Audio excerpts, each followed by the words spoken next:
Hello dear students, मैं P K Siddhant, double time JRF and GATE qualified to.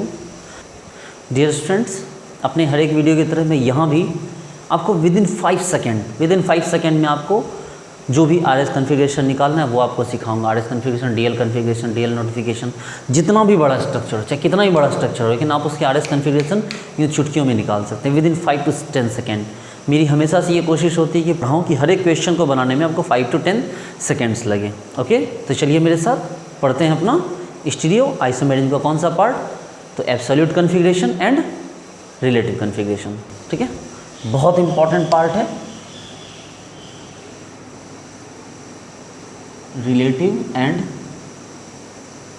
Absolute configuration. ठीक है, देखिए relative and absolute configuration की अगर बात करें तो ये आपको सिखाता है कि भाई जो मॉलिक्यूल है हमारे पास, जो ऑप्टिकली एक्टिव कंपाउंड है, जो ऑप्टिकली एक्टिव मॉलिक्यूल है, उसकी कैटेगरी क्या होती है। तो उसको कैटेगराइज करने का एक तरीका है कि जो रिलेटिव है उसको हमने ब्रेक किया कैपिटल D कैपिटल L में, और एब्सोल्यूट को ब्रेक किया हमने RS में। ठीक है, चलिए तो रिलेटिव एब्सोल्यूट कन्फिग्रेशन को समझने से पहले एक बार ज़रा हम लोग देख लें। मैं आपको कुछ फ्रिक्वेंटली एज क्वेश्चन देता हूँ और आप बताइए इसमें नंबर ऑफ कायरल कार्बन कितने हैं, आप बताइएगा। इसमें बताइए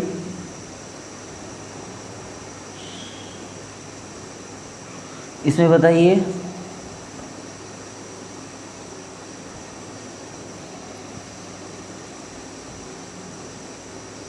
इसमें बताइए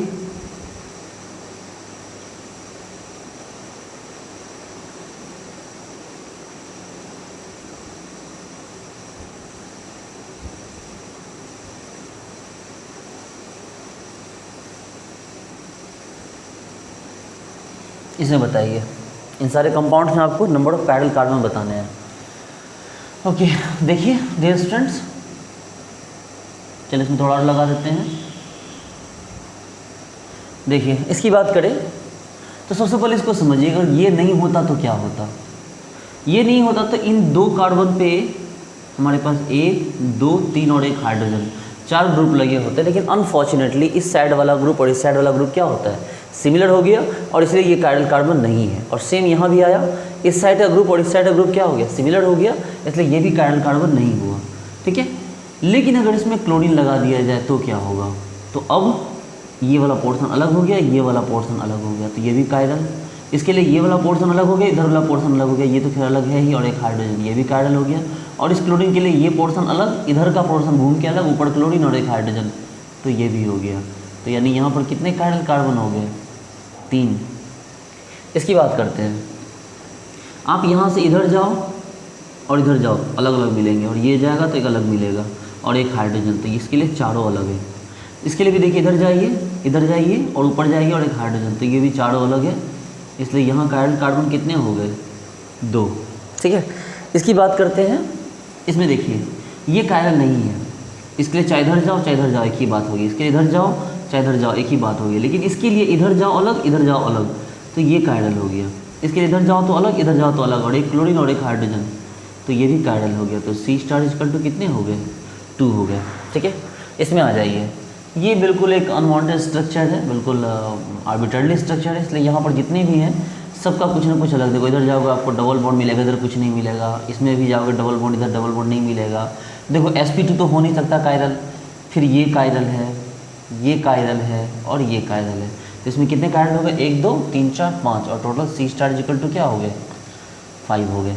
ठीक है, तो ये हमारे पास क्या हो गया, कायरल कार्बन हो गए। चलिए हम वापस आते हैं अपने DL कन्फिग्रेशन की अगर बात करेंगे। सबसे पहले हमें सीखना है DL कन्फिग्रेशन, जिसे हम रिलेटिव कन्फिग्रेशन कहते हैं।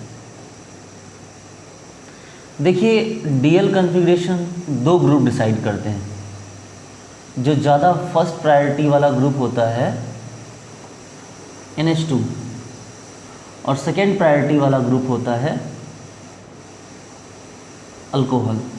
ठीक है, देखिए ये जो फर्स्ट प्रायोरिटी वाला ग्रुप है NH2, इसकी खासियत ये है कि ये कहीं भी रहे, एट एनीवेयर, ये कहीं भी रहे। फर्स्ट प्रायोरिटी वाला ग्रुप NH2 ये कहीं भी रहे, ये आपको DL डिसाइड कर सकता है। जबकि सेकेंड प्रायोरिटी जो OH है, ये कहीं भी नहीं, ये आपको नीचे से लास्ट होना चाहिए, यानी कि लोएस्ट कायरल का पार्ट होना चाहिए। ठीक है, आप बोलो सर क्या बता रहे हैं आप, समझ नहीं आ रहा। बोले भाई देखो एक स्ट्रक्चर बनाते हैं हम, ठीक है, हम एक ग्लूकोज बनाते हैं, ये रहा ग्लूकोज,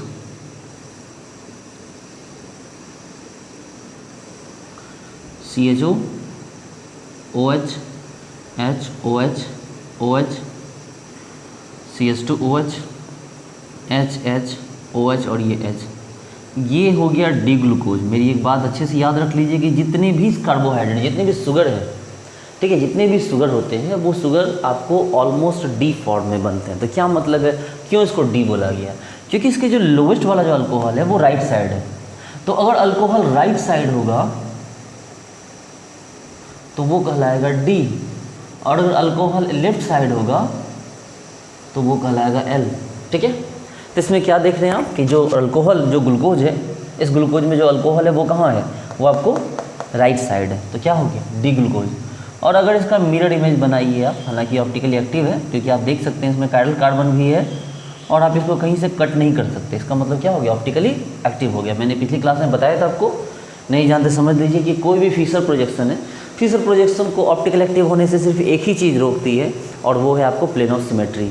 अगर इसमें प्लेन ऑफ सिमेट्री नहीं है तो ये कंपाउंड ऑप्टिकली एक्टिव हो जाएगा। चलिए, तो ये डी ग्लूकोज है, तो इसका मिरर इमेज कैसा बनेगा, इसका मिरर इमेज ये बनेगा।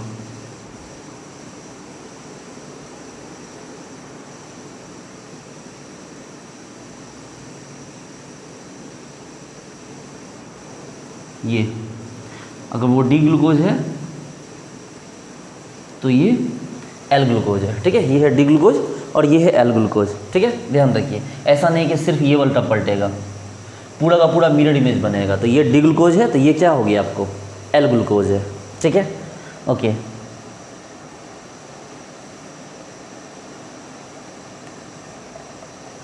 देखिए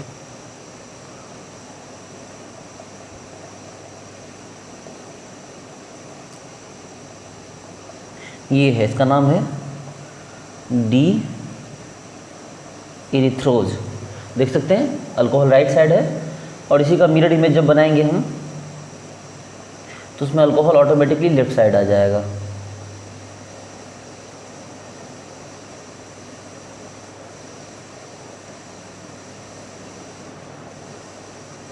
अगर ये डी इरिथ्रोज है तो ये एल इरिथ्रोज होगा। ठीक है, वो डी इरिथ्रोज तो ये एल इरिथ्रोज। चलिए एक और एग्जांपल देखते हैं। इसी का आइसोमर है,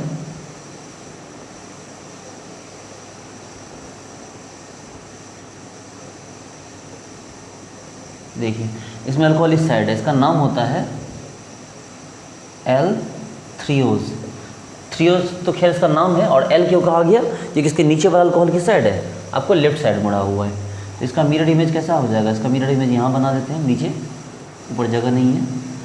इसका मिरर इमेज ऐसा हो जाएगा, CHO CH2OH, ये OH ये H और ये H, आपको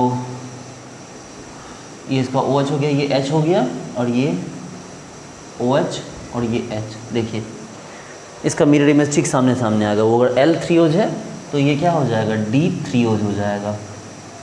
ठीक है, ये D थ्रियोज हो जाएगा।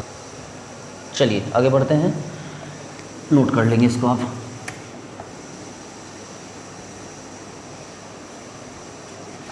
हमने पढ़ा कि जिस तरह शुगर थे, कोई भी शुगर आपको डी फॉर्म में ही बनता है, एल फॉर्म में तो उसे लैब में सिंथेसाइज करना पड़ता है। इस बात को याद रखिए कि जितने भी शुगर है वो डी फॉर्म में ही बनते हैं, एल फॉर्म वाले शुगर को सिंथेसाइज करना पड़ता है। लेकिन अगर बात करें एमिनो एसिड की, तो एमिनो एसिड में हमेशा एल फॉर्म बनते हैं और उसके डी फॉर्म को सिंथेसाइज करना पड़ता है। देखिए एमिनो एसिड की बात करते हैं, C डबल बॉन्ड OH, ये CH3, ये आ गया NH2, ये नेचुरल फॉर्म में होगा।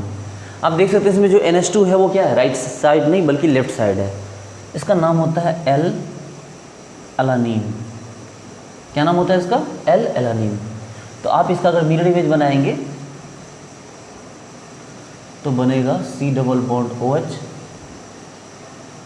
CH3 और ये H और ये NH2 और ये क्या बना, डी एलानिन। देखिए अब बात करते हैं हम, अब यहाँ पर बात करेंगे हम एमिनो एसिड की। देखिए जिस तरह मैंने आपको बताया था कि जितने भी शुगर होंगे, जो ग्लूकोज होंगे, ठीक है, ग्लूकोज टाइप के, वो सभी ऑटोमेटिकली जो नेचर में बनते हैं तो नेचुरली वो डी फॉर्म बनते हैं। जबकि हम बात करने जा रहे हैं एमिनो एसिड की, जो हमेशा एल फॉर्म बनते हैं, मतलब उनके डी फॉर्म को लैब में सिंथेसाइज किया जाता है।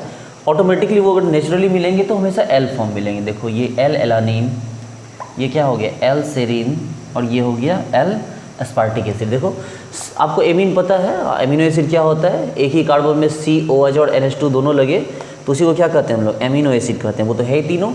अगर उसमें सिर्फ एक CH3 लग जाए तो उसका नाम होता है एलानिन, उसमें CH2OH लग जाए इसका नाम क्या हो जाएगा, सीरीन, और उसमें CH2COH लग जाए इसका नाम क्या हो जाएगा, एस्पार्टिक एसिड। हमेशा इस चीज़ को याद रखेंगे, CH3 लगेगा एमिनो एसिड में तो क्या नाम होगा, एलानिन। उसमें क्या लग जाएगा आपको, CH3 के बदले अगर आपको वहाँ पर CH2OH लग जाए तो क्या नाम हो जाएगा, सीरीन, और CH2OH के बदले CH2COOH लगे यानी ऑक्सीडाइज्ड फॉर्म तो इसका नाम क्या हो जाएगा, एस्पार्टिक एसिड। ध्यान दीजिए ये तीनों ही एल फॉर्म है, क्योंकि इन तीनों ही एग्जाम्पल में जो एमीन है, जो NH2 है वो किधर है, लेफ्ट साइड में। देख रहे हैं NH2 आपको कहाँ है, NH2 आपके लेफ्ट साइड में है। हाँ इसका मिरर इमेज आप बना सकते हैं, इसका मिरर ऑटोमेटिकली क्या होगा, डी फॉर्म हो जाएगा, C double bond OH H NH2। अगर वो एल एलानिन है तो ये डी एलानिन होगा।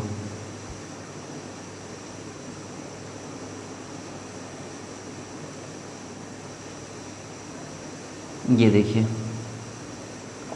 H NH2, ये डी सेरीन होगा। ये देखिए ये है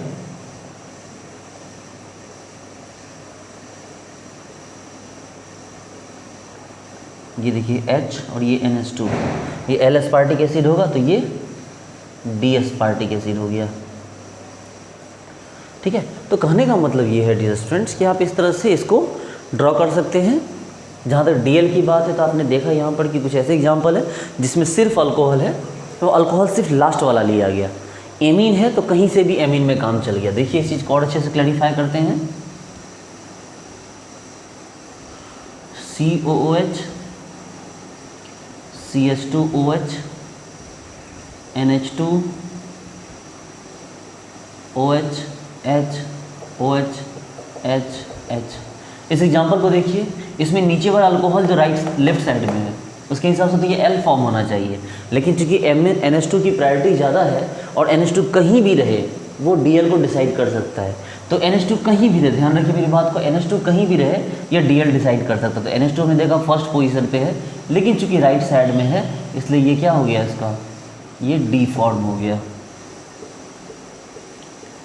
देखिए अब NH2 अगर नीचे रहे तब भी कोई दिक्कत नहीं है, अगर NH2 नीचे रहे तब भी अच्छी बात है, कोई दिक्कत नहीं है। तभी कौन सा फॉर्म हो गया, आप इसके नाम मत पूछो, ऐसे एग्जाम्पल है कॉमन एग्जाम्पल। ये भी क्या हो गया, डी फॉर्म हो गया। देखिए ये COOH NH2 NH2 ये OH ये H ये H और ये H। ठीक है, इसमें देखो, ठीक है, हालांकि ऐसा एग्जाम्पल नहीं आएगा, कोई बात नहीं। इसमें NH2 का है राइट साइड है, अल्कोहल कहीं भी उससे कोई मतलब नहीं। NH2 राइट साइड में है तो ये कौन सा हो गया आपको, डी फॉर्म हो गया। ठीक है, तो चलिए नोट कीजिए प्लीज।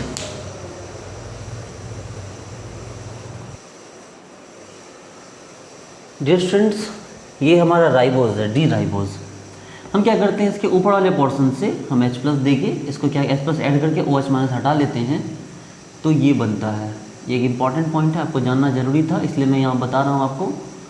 ये देखिए ये OH हट के H लग गया, कायरल कार्बन नो डाउट घट गए, लेकिन अब इसको क्या कहा जाएगा, ये डी राइबोज था और इसको कहा जाएगा 2-डीऑक्सी राइबोज। क्या कहा जाएगा इसको, इसको कहा जाएगा 2-डीऑक्सी राइबोज। कि आपके पास जो राइबोज थे यहाँ नंबर 2 पे जो नंबर 2 पे देखिए वो क्या था, ऑक्सी था। अब उसको हमने क्या किया, H+ हटा लगा के OH हटा दिया तो वो डीऑक्सी हो गया। मतलब जो ऑक्सी था, एक देखिए नंबरिंग ऊपर से करेंगे ना, 1 2 3 4 5, तो जो ऊपर से नंबरिंग करेंगे तो 2 नंबर पे जो ऑक्सी था, उस 2 नंबर पे ऑक्सी को हटा के हमने क्या कर दिया, हाइड्रोजन लगा दिया, तो वो डीऑक्सी हो गया और इसका नाम क्या हो गया, डीऑक्सी राइबोज हो गया। देखिए ये है एल डोपा, ये भी एमिनो एसिड है, बहुत इंपॉर्टेंट एमिनो एसिड है, क्योंकि ये एल डोपा यूज होता है पार्किंसंस डिजीज में। अब सवाल होगा कि पार्किंसंस डिजीज है क्या। तो पार्किंसंस डिजीज का मतलब ये है कि जब कोई आदमी को पार्किंसंस डिजीज होती है, उसके हाथ पैर कांपने लगते हैं, ऐसे इसके हाथ पैर जो होंगे लोग क्या होते हैं, कांपने लगते हैं। तो जब वो हाथ पैर कांपते हैं तो वो क्या हो गया, पार्किंसन डिजीज होता है। उसमें आपको एल डोपा का यूज़ किया जाता है, जो एल डोपा मेडिसिन है, एल डोपा मेडिसिन का यूज़ किया जाता है पार्किंसन डिजीज को रोकने में। लेकिन इसी एल डोपा का जो मिरर इमेज होगा, डी डोपा, देखिए ना, इसमें NH2 लेफ्ट साइड है तो एल डोपा हो गया, लेकिन इसी का जो दूसरा फॉर्म होगा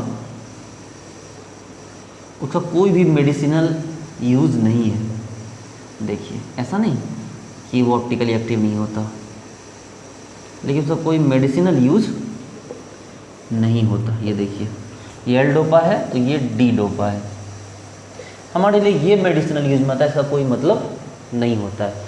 ये जस्ट लाइक ऐसा है डियर स्टूडेंट्स कि डी ग्लूकोज पीने से आपकी बॉडी में एनर्जी आती है, लेकिन एल ग्लूकोज पीने से आपको कोई भी फर्क नहीं पड़ेगा, ठीक है। इवन कि वो साइड इफेक्ट ही हो जाएंगे। हालांकि ये डी जो एल डोपा है, इसके भी काफ़ी सारे साइड इफेक्ट्स हैं, जिसके कारण इसको बंद कर दिया गया इस मेडिसिन को पार्किंसंस डिजीज में यूज़ होने के कारण। लेकिन इसका जो मैं ये बताना चाहूँ, इसका जो दूसरा आइसोमर होता है डी डोपा, उसका कोई भी लिटरली कोई यूज़ नहीं होता, ठीक है, कोई यूज़ नहीं, क्योंकि ये क्या है, आपको हमें एल फॉर्म यूज़ आता है, डी फॉर्म नहीं।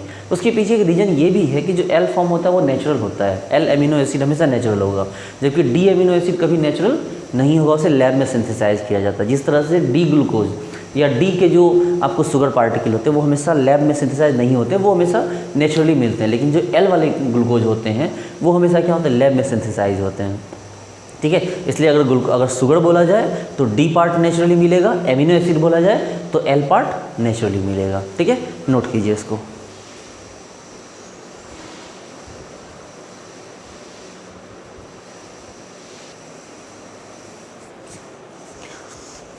ओके तो डियर स्टूडेंट्स, अब हम लोग सीखेंगे RS कॉन्फ़िगरेशन के बारे में, जिसको हम लोग एब्सोल्यूट कॉन्फ़िगरेशन बोलते हैं। एब्सोल्यूट कॉन्फ़िगरेशन, बात करें एब्सोल्यूट कॉन्फ़िगरेशन के बारे में। एब्सोल्यूट कॉन्फ़िगरेशन क्या है भाई, जिसको RS कॉन्फ़िगरेशन भी बोलते हैं। R का फुल फॉर्म होता है रेक्टस, S का फुल फॉर्म होता है सेनेस्टर, तो R for rectus, S for sinister, तो रेक्टस एंड सेनेस्टर। देखिए इसमें ध्यान देने वाली बात यह है कि एब्सोल्यूट कॉन्फ़िगरेशन में हमने देखा RS कॉन्फ़िगरेशन, तो RS कॉन्फ़िगरेशन किस में निकाला जाता है, तो भाई RS कॉन्फ़िगरेशन चाहे आप विजन डैश वाले स्ट्रक्चर में निकाल लो, ठीक है, आप निकाल सकते हैं इसमें H OH H, चाहे आप सोहर्स में निकाल लो,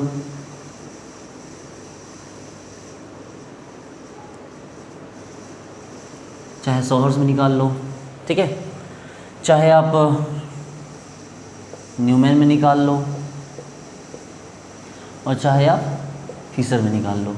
तो एब्सोल्यूट कॉन्फ़िगरेशन कहीं भी निकाल सकते हैं। देखिए जनरली अभी तक जो भी जोड़ दिया जाता था वो इन दोनों पे जोड़ दिया जाता था, इन दोनों में RS कॉन्फ़िगरेशन पूछे जाते थे। लेकिन टाइम की डिमांड है कि आप इनके भी RS कॉन्फ़िगरेशन सीखिए और इनको आपस में मिलाना सीखिए, ठीक है। आप सेपरेट लेके नहीं चल सकते, जब तक आप इनको मिला के नहीं लेंगे तब तक आपके पास मतलब ऑप्शन बेटर नहीं होगा, आपको इसको मिला के लेके चलना होगा, ठीक है। कहने का क्या मतलब है यहाँ पर, देखिए कहने का ये मतलब है कि आपको इन सब में इस तरह से RS कॉन्फ़िगरेशन निकालने सीखना होगा कि जब ये आपस में रिलेट कर दिए जाएँ तब भी इनके RS कॉन्फ़िगरेशन आप आसानी से निकाल सकिए, ठीक है। तो चलिए इसके लिए क्या ज़रूरी है, इसके लिए ज़रूरी है कि सबसे पहले हम CIP रूल को सीखें। CIP रूल क्या है भाई, CIP रूल का मतलब हो गया, देखिए कान इनगोल्ड प्रिलॉग रूल, ठीक है, कान इनगोल्ड प्रिलॉग रूल। अब ध्यान दीजिए कि कॉन-एनगोल्ड-प्रिलॉग रूल में हमें पढ़ना क्या होता है। तो कॉन-एनगोल्ड-प्रिलॉग रूल में हमें प्रायोरिटी ऑर्डर देखना होता है। ये जो रूल है ये हमें सिखाता है क्या देखना, तो प्रायोरिटी देखना। ये असल में एक प्रायोरिटी रूल ही है, ठीक है। चलिए, अगर ये प्रायोरिटी रूल है, इसमें हम आगे बढ़ के देखते हैं कि भाई इसमें क्या क्या सीखना है हमें। सबसे पहले रूल नंबर ए की याद बात कीजिए। रूल ए क्या है? रूल ए, तो रूल ए कहता है कि जैसे हमारे पास 4 एग्जाम्पल हैं, ये है क्लोरीन, ये है ब्रोमीन, ये है हाइड्रोजन और ये है आयोडीन, ठीक है। इस तरह 4 एग्जाम्पल है हमारे पास। तो इन सब में सबसे हैवी कौन है? आयोडीन। उसके बाद एटॉमिक मास किसका है? ब्रोमीन का, फिर क्लोरीन का और फिर हाइड्रोजन का। इसका मतलब कि आपको आयोडीन को 1 नंबर देना होगा, ब्रोमीन को 2 नंबर देना होगा, क्लोरीन को 3 नंबर देना होगा और हाइड्रोजन को 4 नंबर देना होगा। यानी कि हम कह सकते हैं कि higher atomic mass have higher priority, कि जो एटॉमिक मास जिसका हाई होगा उसकी प्रायोरिटी भी हाई होगी। रूल बी आइए। रूल बी कहता है कि अगर एक साथ हमने ले लिए ये हाइड्रोजन, ड्यूट्रियम, ट्रिटियम, चलो और कुछ ले लेते हैं यहाँ पर, मान लो फ्लोरीन ले लीजिए, उससे कोई मतलब नहीं है। चलो फ्लोरीन तो सबसे ज़्यादा होगा ही, ठीक है, क्योंकि फ्लोरीन का तो एटॉमिक मास ज़्यादा है ही। लेकिन हाइड्रोजन, ड्यूट्रियम और ट्रिटियम में गौर से देखिए, हाइड्रोजन, ड्यूट्रियम, ट्रिटियम में ज़्यादा हैवी वाला कौन होता है? आइसोटोप। तो आप बोलोगे सर ट्रिटियम, एटॉमिक मास 3, उसके बाद ड्यूट्रियम, सर एटॉमिक मास 2 और उसके बाद हाइड्रोजन। तो मेरे लिए हमें ये सिखाना था कि अगर इस तरह से आपको आइसोटोप भी आ जाए तो चलो फ्लोरीन को तो 1 नंबर हम इसलिए दे देंगे क्योंकि सबसे बड़ा है, लेकिन इसमें क्या होगा? ये ट्रिटियम 2 नंबर, ड्यूट्रियम 3 नंबर और हाइड्रोजन 4 नंबर। यानी कि higher mass isotopes have high priority, कि जिसका मास ज़्यादा होगा उस आइसोटोप की प्रायोरिटी भी ज़्यादा होगी। रूल सी क्या कहता है? रूल सी, तो रूल सी कह रहा है कि अगर इस तरह से एग्जांपल हो, ये रहा CH3, ये रहा CH3, ये रहा CH2 CH3, ये रहा CH3 CH3 CH3। तो देखिए यहाँ पर क्या है कि सभी तो कार्बन है, नो डाउट, ठीक है, लेकिन इस कार्बन में 3 कार्बन लगे हुए हैं, देखिए, यानी 1+3 का कॉन्सेप्ट है। तो ये 1 नंबर हो गया। यहाँ 1+2 का कॉन्सेप्ट है, देखिए एक कार्बन में 2 कार्बन लगे हैं, तो 1+2 का कॉन्सेप्ट है, तो ये क्या हो गया? 2 नंबर हो गया। यहाँ देखिए 1+1 का कॉन्सेप्ट है, तो ये 3 नंबर हो गया। और यहाँ 1+0 का कॉन्सेप्ट है, तो ये क्या हो गया? 4 नंबर हो गया, ठीक है। मतलब जिसमें मान ली सभी कार्बन है, उस कार्बन के बाद और कितने कार्बन लगते हैं ये डिसाइड होगा कि भाई इसमें प्रायोरिटी ज़्यादा किसका होगा। यानी आप कह सकते हैं कि सर जो टर्सरी वाला पोर्शन है उसकी प्रायोरिटी ज़्यादा होगी, सर जो सेकेंडरी वाला पोर्शन है उसकी प्रायोरिटी कम होगी, जो इस तरह प्राइमरी है उसकी प्रायोरिटी कम होगी, और जो मिनिमम है, ठीक है, जिस तरह से मिथाइल, उसकी प्रायोरिटी सबसे क्या होगी? लास्ट में होगी। ओके, ये रूल सी था। अब रूल डी आपको देखने वाली बात है। रूल डी आपको बताता है, ठीक है, कि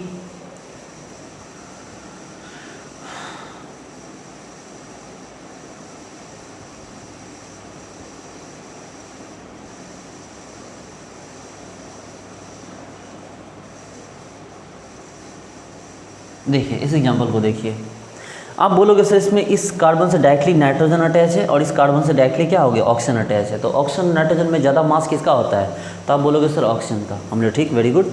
अब इधर ऑक्सीजन से क्या लगा? हाइड्रोजन, और इधर ऑक्सीजन से क्या लगा? कार्बन। तो कार्बन और हाइड्रोजन में ज़्यादा मास किसका होता है? तो कार्बन का। तो ये हो गया नंबर 1 और ये हो गया नंबर 2। अब इन दोनों में बात कीजिए, नाइट्रोजन पे आ गई बात। अब नाइट्रोजन में इसमें हाइड्रोजन है, इसमें एक मिथाइल भी है, इसलिए क्या हो गया? ये 3 और ये क्या हो गया? 4।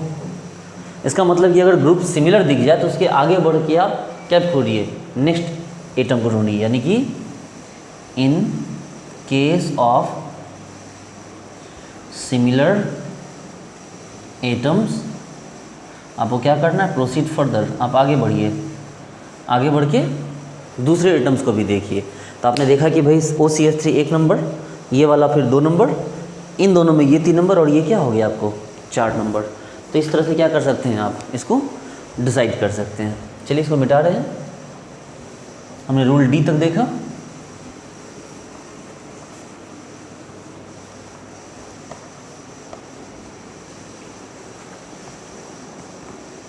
चलिए अब डी के बाद रूल नंबर ई देखते हैं।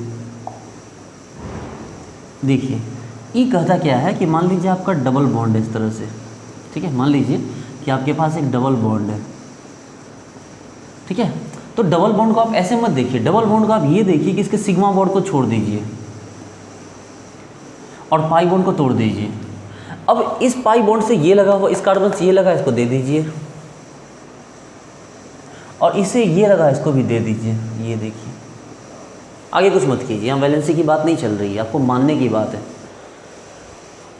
आप बोलोगे सर ट्रिपल में क्या करें, हम लोग देखो ट्रिपल में क्या करोगे। देखो ये ट्रिपल है, इसके सिग्मा को छोड़ के पाई को तोड़ दो। ये देखो, अब इस कार्बन पे ये कार्बन अलग दो, इस कार्बन नीचे से भी ये कार्बन अलग दो, मतलब इससे इस कार्बन से ये कार्बन 3 जगह पे जुड़ा हुआ है, एक सिग्मा और 2 पाई। तो सिग्मा को तो छोड़ दिए, और चूंकि 2 पाई से जुड़ा हुआ है तो दोनों पाई को हम क्या करेंगे, अलग अलग लिख देंगे। उसी तरह इससे भी दोनों, ये जो कार्बन है 3 से जुड़ा हुआ है, एक सिग्मा को छोड़ दो और जहाँ 2 पाई से जुड़ा है उसको पाई वाला पोर्शन अलग कर दो।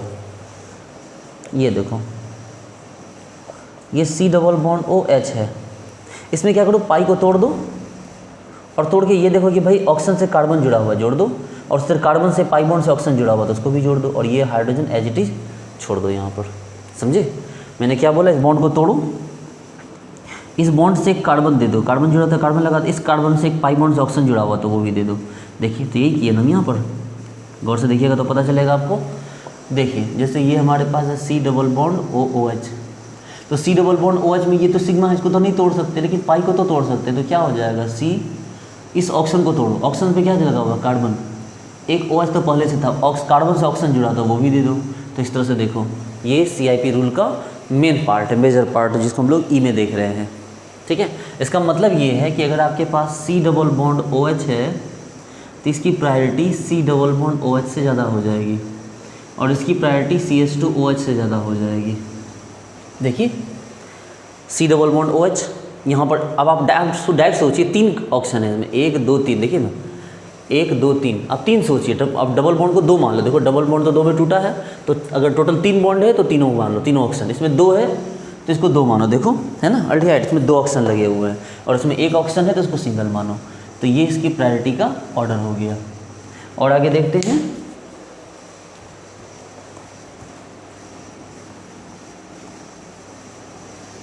और एग्जाम्पल देखिए अभी। देखिए हमने ट्रिपल बॉन्ड देखा, ट्रिपल बॉन्ड की प्रायोरिटी डबल बॉन्ड से ज़्यादा हुई, और डबल बॉन्ड की प्रायोरिटी सिंगल बॉन्ड से ज़्यादा हुई। देखिए आपको पता है कि इसमें क्या होगा, इसमें इस कार्बन से 3 कार्बन जुड़े हुए, देखो, और उसके बगल वाले कार्बन से भी 3 कार्बन जुड़े हुए। इसमें देखो, इसमें क्या हुआ, 2 कार्बन है ना, 2 बॉन्ड मतलब 2 कार्बन जुड़ा हुआ है, इसमें 1 है तो 1 कार्बन जुड़ा हुआ है। अच्छा चलिए, जैसे कि हमारे पास हो गया ये बेंजीन रिंग, बेंजीन रिंग को कैसे तोड़ा जाए, तो मान लो यहाँ से बॉन्ड खुला हुआ है, तो एक काम कीजिए, इसके सारे पाई बॉन्ड को ब्रेक कर दो जिससे अटैच्ड है, इस पोर्शन से जो अटैच है, ठीक है, इसको भी तोड़ो। तो क्या देखोगे भाई, ये यहाँ, अब इससे देखो दोनों साइड कार्बन तोड़ोगे तो कार्बन कार्बन, इससे भी तोड़ो कार्बन, इससे भी कार्बन, इसको भी तोड़ोगे कार्बन कार्बन। फिलहाल तो आप ये देख रहे हो कि यहीं पर ये क्या हो गया, टर्सरी हो गया, ठीक है। अब अगर आपको कंपेयर करने के लिए आए, अगर आपको कंपेयर करने के लिए आता है इसमें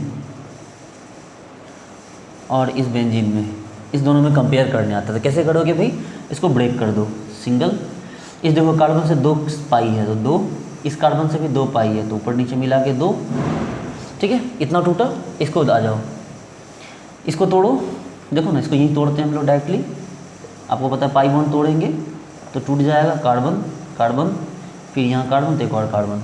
तो जरा गौर देखो, इस कार्बन में 1 2 3 कार्बन लगा, तो उसी तरह इस कार्बन में 1 2 3 कार्बन लगा हुआ है। अगले वाले कार्बन पे सिर्फ 2 कार्बन लगा हुआ था, लेकिन अगले वाले किसी भी कार्बन पे देखो 2 कार्बन ठीक है लगा हुआ, लेकिन उसके आगे और भी तो कार्बन है, जबकि इसके बाद कार्बन यहाँ इसमें ख़त्म हो गया। देखो ना, पहले वाले कार्बन पे 1, 2 और 3 कार्बन वो ठीक है, यहाँ भी देखो 1, 2 और 3 कार्बन। उसके बाद वाला कार्बन पे डायरेक्टली 2 कार्बन लगा हुआ है, ठीक है, तो उसके वाले कार्बन पे डायरेक्टली 2 कार्बन लगा हुआ है, लेकिन ये फिर ख़त्म हो गया, जबकि इसमें अभी और चलेगी कहानी देखो। इसलिए क्या हो गया, इन दोनों में प्रायोरिटी किसकी ज़्यादा हो गई, एल्काइन की प्रायोरिटी से ज़्यादा बेंजीन की प्रायोरिटी हो गई। देखो ये इस तरह से। तो ये आपका CIP रूल का बहुत मेजर पार्ट है, जिसको आपको समझना होगा कि इस तरह से हम क्या करते हैं, पाई बॉन्ड को ब्रेक करते हैं। ठीक है, चलिए इसको मिटा रहे हैं।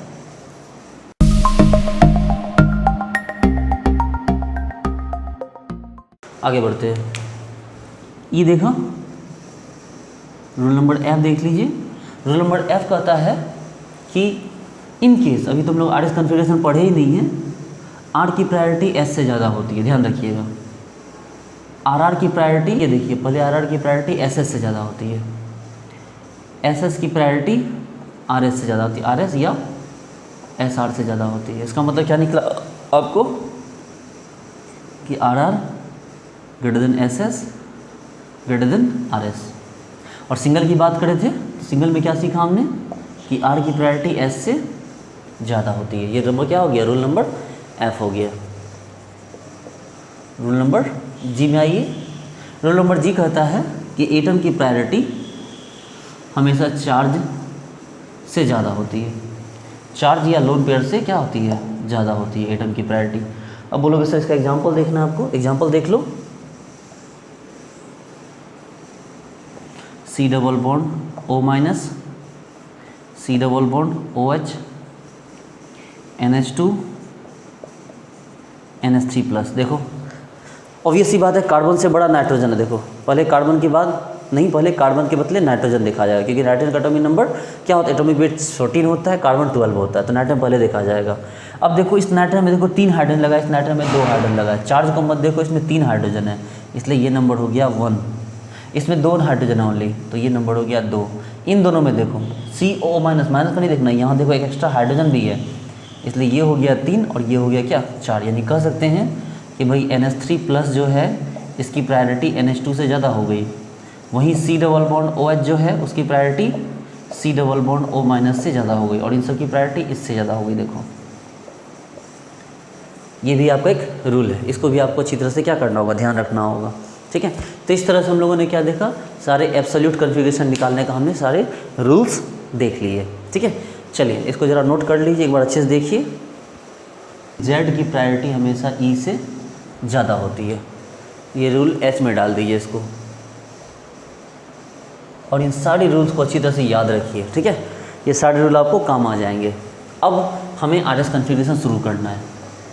अब RS कॉन्फ़िगरेशन क्या करते हैं, शुरू करते हैं। कैसे RS कॉन्फ़िगरेशन को स्टार्ट करेंगे, तो देखिए RS कॉन्फ़िगरेशन की बात जैसे ही आएगी आपको तुरंत ध्यान में रखना है कि अच्छा RS कॉन्फ़िगरेशन निकालना है। सबसे पहले आपको स्ट्रक्चर चाहिए। चलिए शुरुआत करते हैं हम वेज एंड डैश से, वेज एंड डैश प्रोजेक्शन से स्टार्ट करते हैं। देखिए इस तरह से बनाइए स्ट्रक्चर। ठीक है, ये मान लीजिए है OH, ये है H, और ये COOH, और ये CH3। देखिए एक इसमें कॉमन बात आपको नोट रखनी है, याद रखनी है, और वो ये कि जो फोर्थ ग्रुप होता है वो कभी भी आपको अप टू द प्लेन नहीं आना चाहिए। ध्यान रखिए, फोर्थ ग्रुप आपको अप टू द प्लेन नहीं आना चाहिए, फोर्थ ग्रुप हमेशा कहाँ रहना चाहिए, डाउन टू द प्लेन। यानी रूल को ध्यान रखिए कि fourth group always must be on downward position, कि जो फोर्थ ग्रुप है उसको कहाँ रहना चाहिए, हमेशा डाउनवर्ड पोजीशन पे। ठीक है, दूसरा क्या पॉइंट है कि 1 से 3, 1 to 3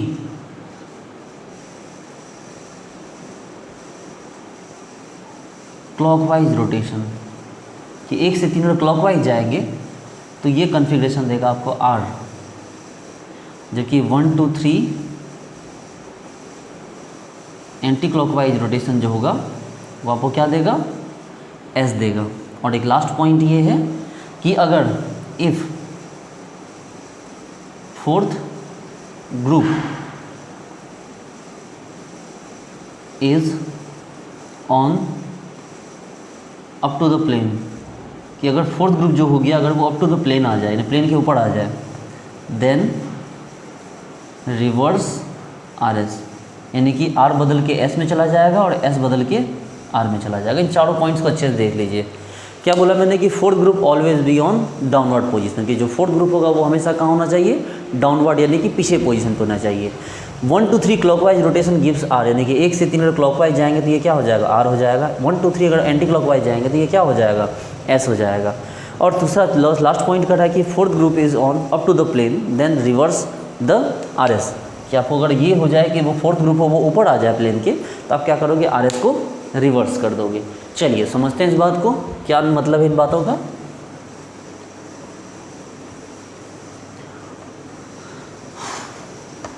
देखिए R for rectus, S for sinister, आप याद रखिए इस बात को।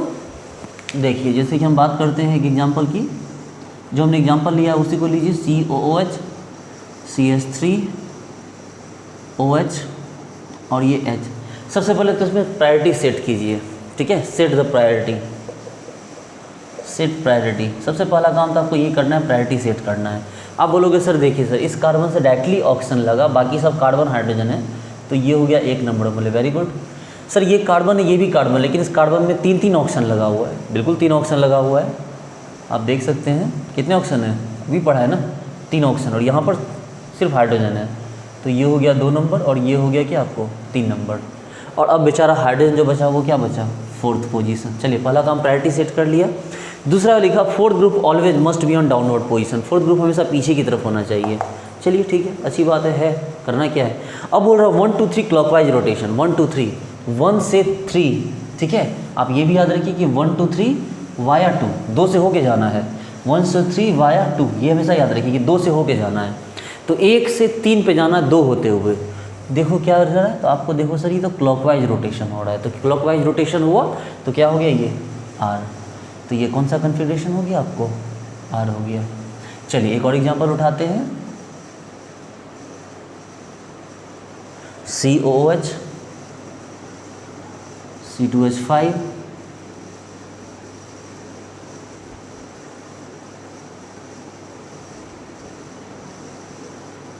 यहाँ H लेते हैं, यहाँ OH लेते हैं, इसको पलट दीजिए, COH को यहाँ ले आइए और C2H5 को यहाँ ले आइए। अब देखिए अब क्या बोला भाई कि ये नंबर 1 सबसे पहले प्रायोरिटी सेट करना, नंबर 1, ये नंबर 2, ये नंबर 3 और ये नंबर 4।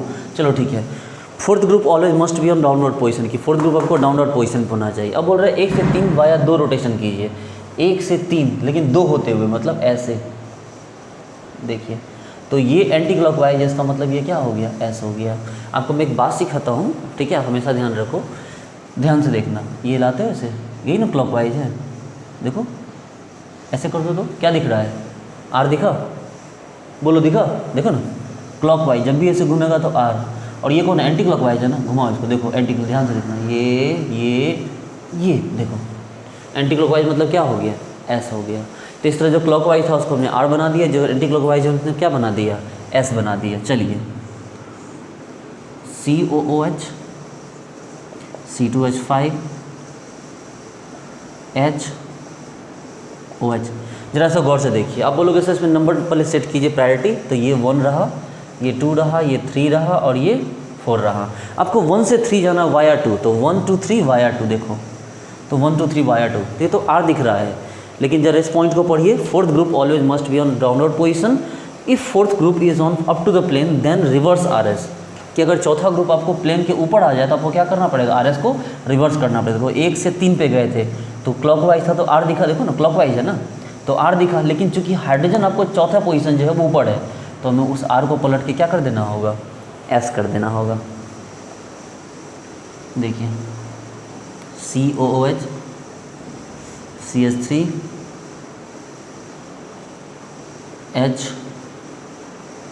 NH2, इसमें आइए ये 1, ये 2, ये 3 और ये 4, देखिए 1 से 3 जाना है 2 होते हुए, पता चला क्या हो गया, 1 से 3 पे तो गए, लेकिन जो चौथा पोजीशन है वो ऊपर की तरफ है, तो ये आर के बदले क्या हो गया, ये आर के बदले एस हो गया। कैसी भी बनाइए उससे कोई दिक्कत नहीं है। CHO CH3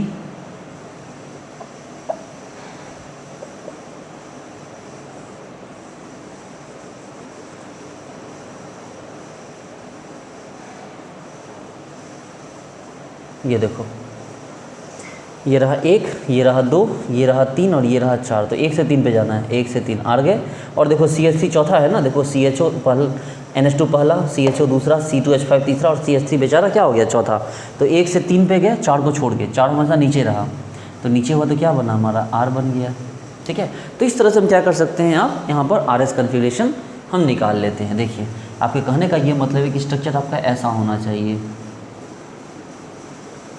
जो फोर्थ है वो कहाँ होना चाहिए, जो फोर्थ पोजीशन है वो पीछे होना चाहिए। बाकी आप 1 2 3 कहीं भी मूव कीजिए, आप 1 2 3 कहीं भी है, आपको 1 2 3 कहीं भी है जा सकते हैं आप। ठीक है, हो सकता है कि 1 2 3 इधर होता तो आप ऐसे चले आते, लेकिन ध्यान रखने वाली बात ये है कि आपको जो फोर्थ पोजीशन होना चाहिए वो कहाँ होना चाहिए, आपको पीछे की तरफ होना चाहिए। ठीक है, हम लोग कुछ एग्जाम्पल नोट करेंगे, इसमें नोट कर लेंगे पहले इन सारे एग्जाम्पल्स को।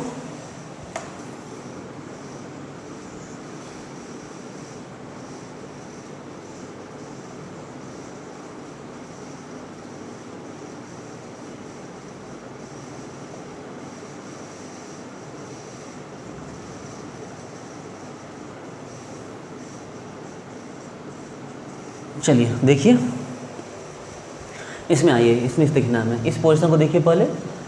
यहाँ 1 नंबर तो अल्कोहल हो गया, दूसरा नंबर कौन हो गया, अभी तो ऊपर में कार्बन में 3 ऑक्सीजन, नीचे वाले कार्बन में 1 ऑक्सीजन 1 कार्बन, सवाल ही नहीं उठता है, तो ये 2।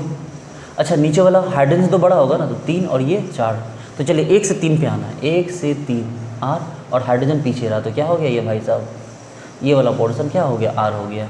अब इस पे आइए, ये तो 1 नंबर है, 2 नंबर के लिए चलिए, इस कार्बन से ऊपर जाइएगा तब भी कार्बन मिलेगा, नीचे जाएगा तब भी कार्बन मिलेगा, ऊपर वाले कार्बन में भी ऑक्सीजन मिलेगा, नीचे वाले कार्बन में भी ऑक्सीजन मिलेगा, लेकिन बेचारा नीचे वाला उसके बाद दम तोड़ देगा, उसके कार्बन के ऑक्सीजन के बाद कुछ नहीं है, जबकि ऊपर में कार्बन के ऑक्सीजन के बाद आपको और कार्बन मिल रहा है। ठीक है, दैट्स वाई कि आपको 2 नंबर क्या हो गया, ऊपर की तरफ हो गया। ये फिर से समझिए बात को, यहाँ आइए, यहाँ से ऊपर कार्बन पे ऑक्सीजन और कार्बन, यहाँ से नीचे कार्बन पे सिर्फ ऑक्सीजन, तो बताइए किसको बढ़ा लें, तो ऊपर को ना, 2, ये क्या हो गया 3 और ये हो गया 4, तो 1, ये 2, ये 3 और ये 4। चलिए घूमिए ऐसे देखिए, तो ये वाला पोर्शन क्या हो गया, इस तरह से S हो गया। ठीक है, चलिए नोट कीजिए। ओके, तो स्टूडेंट्स हम इन एग्जांपल्स में देखेंगे RS कन्फिग्रेशन निकालना। ठीक है, सबसे पहले तो इन स्ट्रक्चर को आप गौर से देख लीजिए। ठीक है, वीडियो पॉज करके, और खुद सोचिए कि इसमें कैसे निकाला जा सकता है। तो चलिए शुरू करते हैं। इस पॉइंट पे आइए, इसके लिए 1 नंबर कौन है, देखिए कार्बन, कार्बन, नाइट्रोजन, निश्चित रूप से 1 नंबर। चलिए कार्बन, कार्बन, अब कार्बन पे लगा है सल्फर, यहाँ कार्बन पे लगा है ऑक्सीजन, निश्चित रूप से सोचने की बात ही नहीं है। सल्फर का एटॉमिक मास क्या होता है, ज़्यादा होता है ना ऑक्सीजन से, तो ये 2 नंबर, ये 3 नंबर और ये 4 नंबर। तो चलिए 1 से 3 जाना है 2 होते हुए, और ध्यान रखना है कि चौथा जो हो वो कहाँ हो, वो डाउन टू द प्लेन हो। तो चलिए 1 से 3 पे आइए इस तरह से, तो पता चला क्या हो गया, ये एग्जाम्पल आपको R है। चलिए दूसरे पे आइए, निश्चित रूप से इस कार्बन में ऑक्सीजन लगा है, लेकिन डायरेक्टली नाइट्रोजन लगा हुआ है, तो ये 1।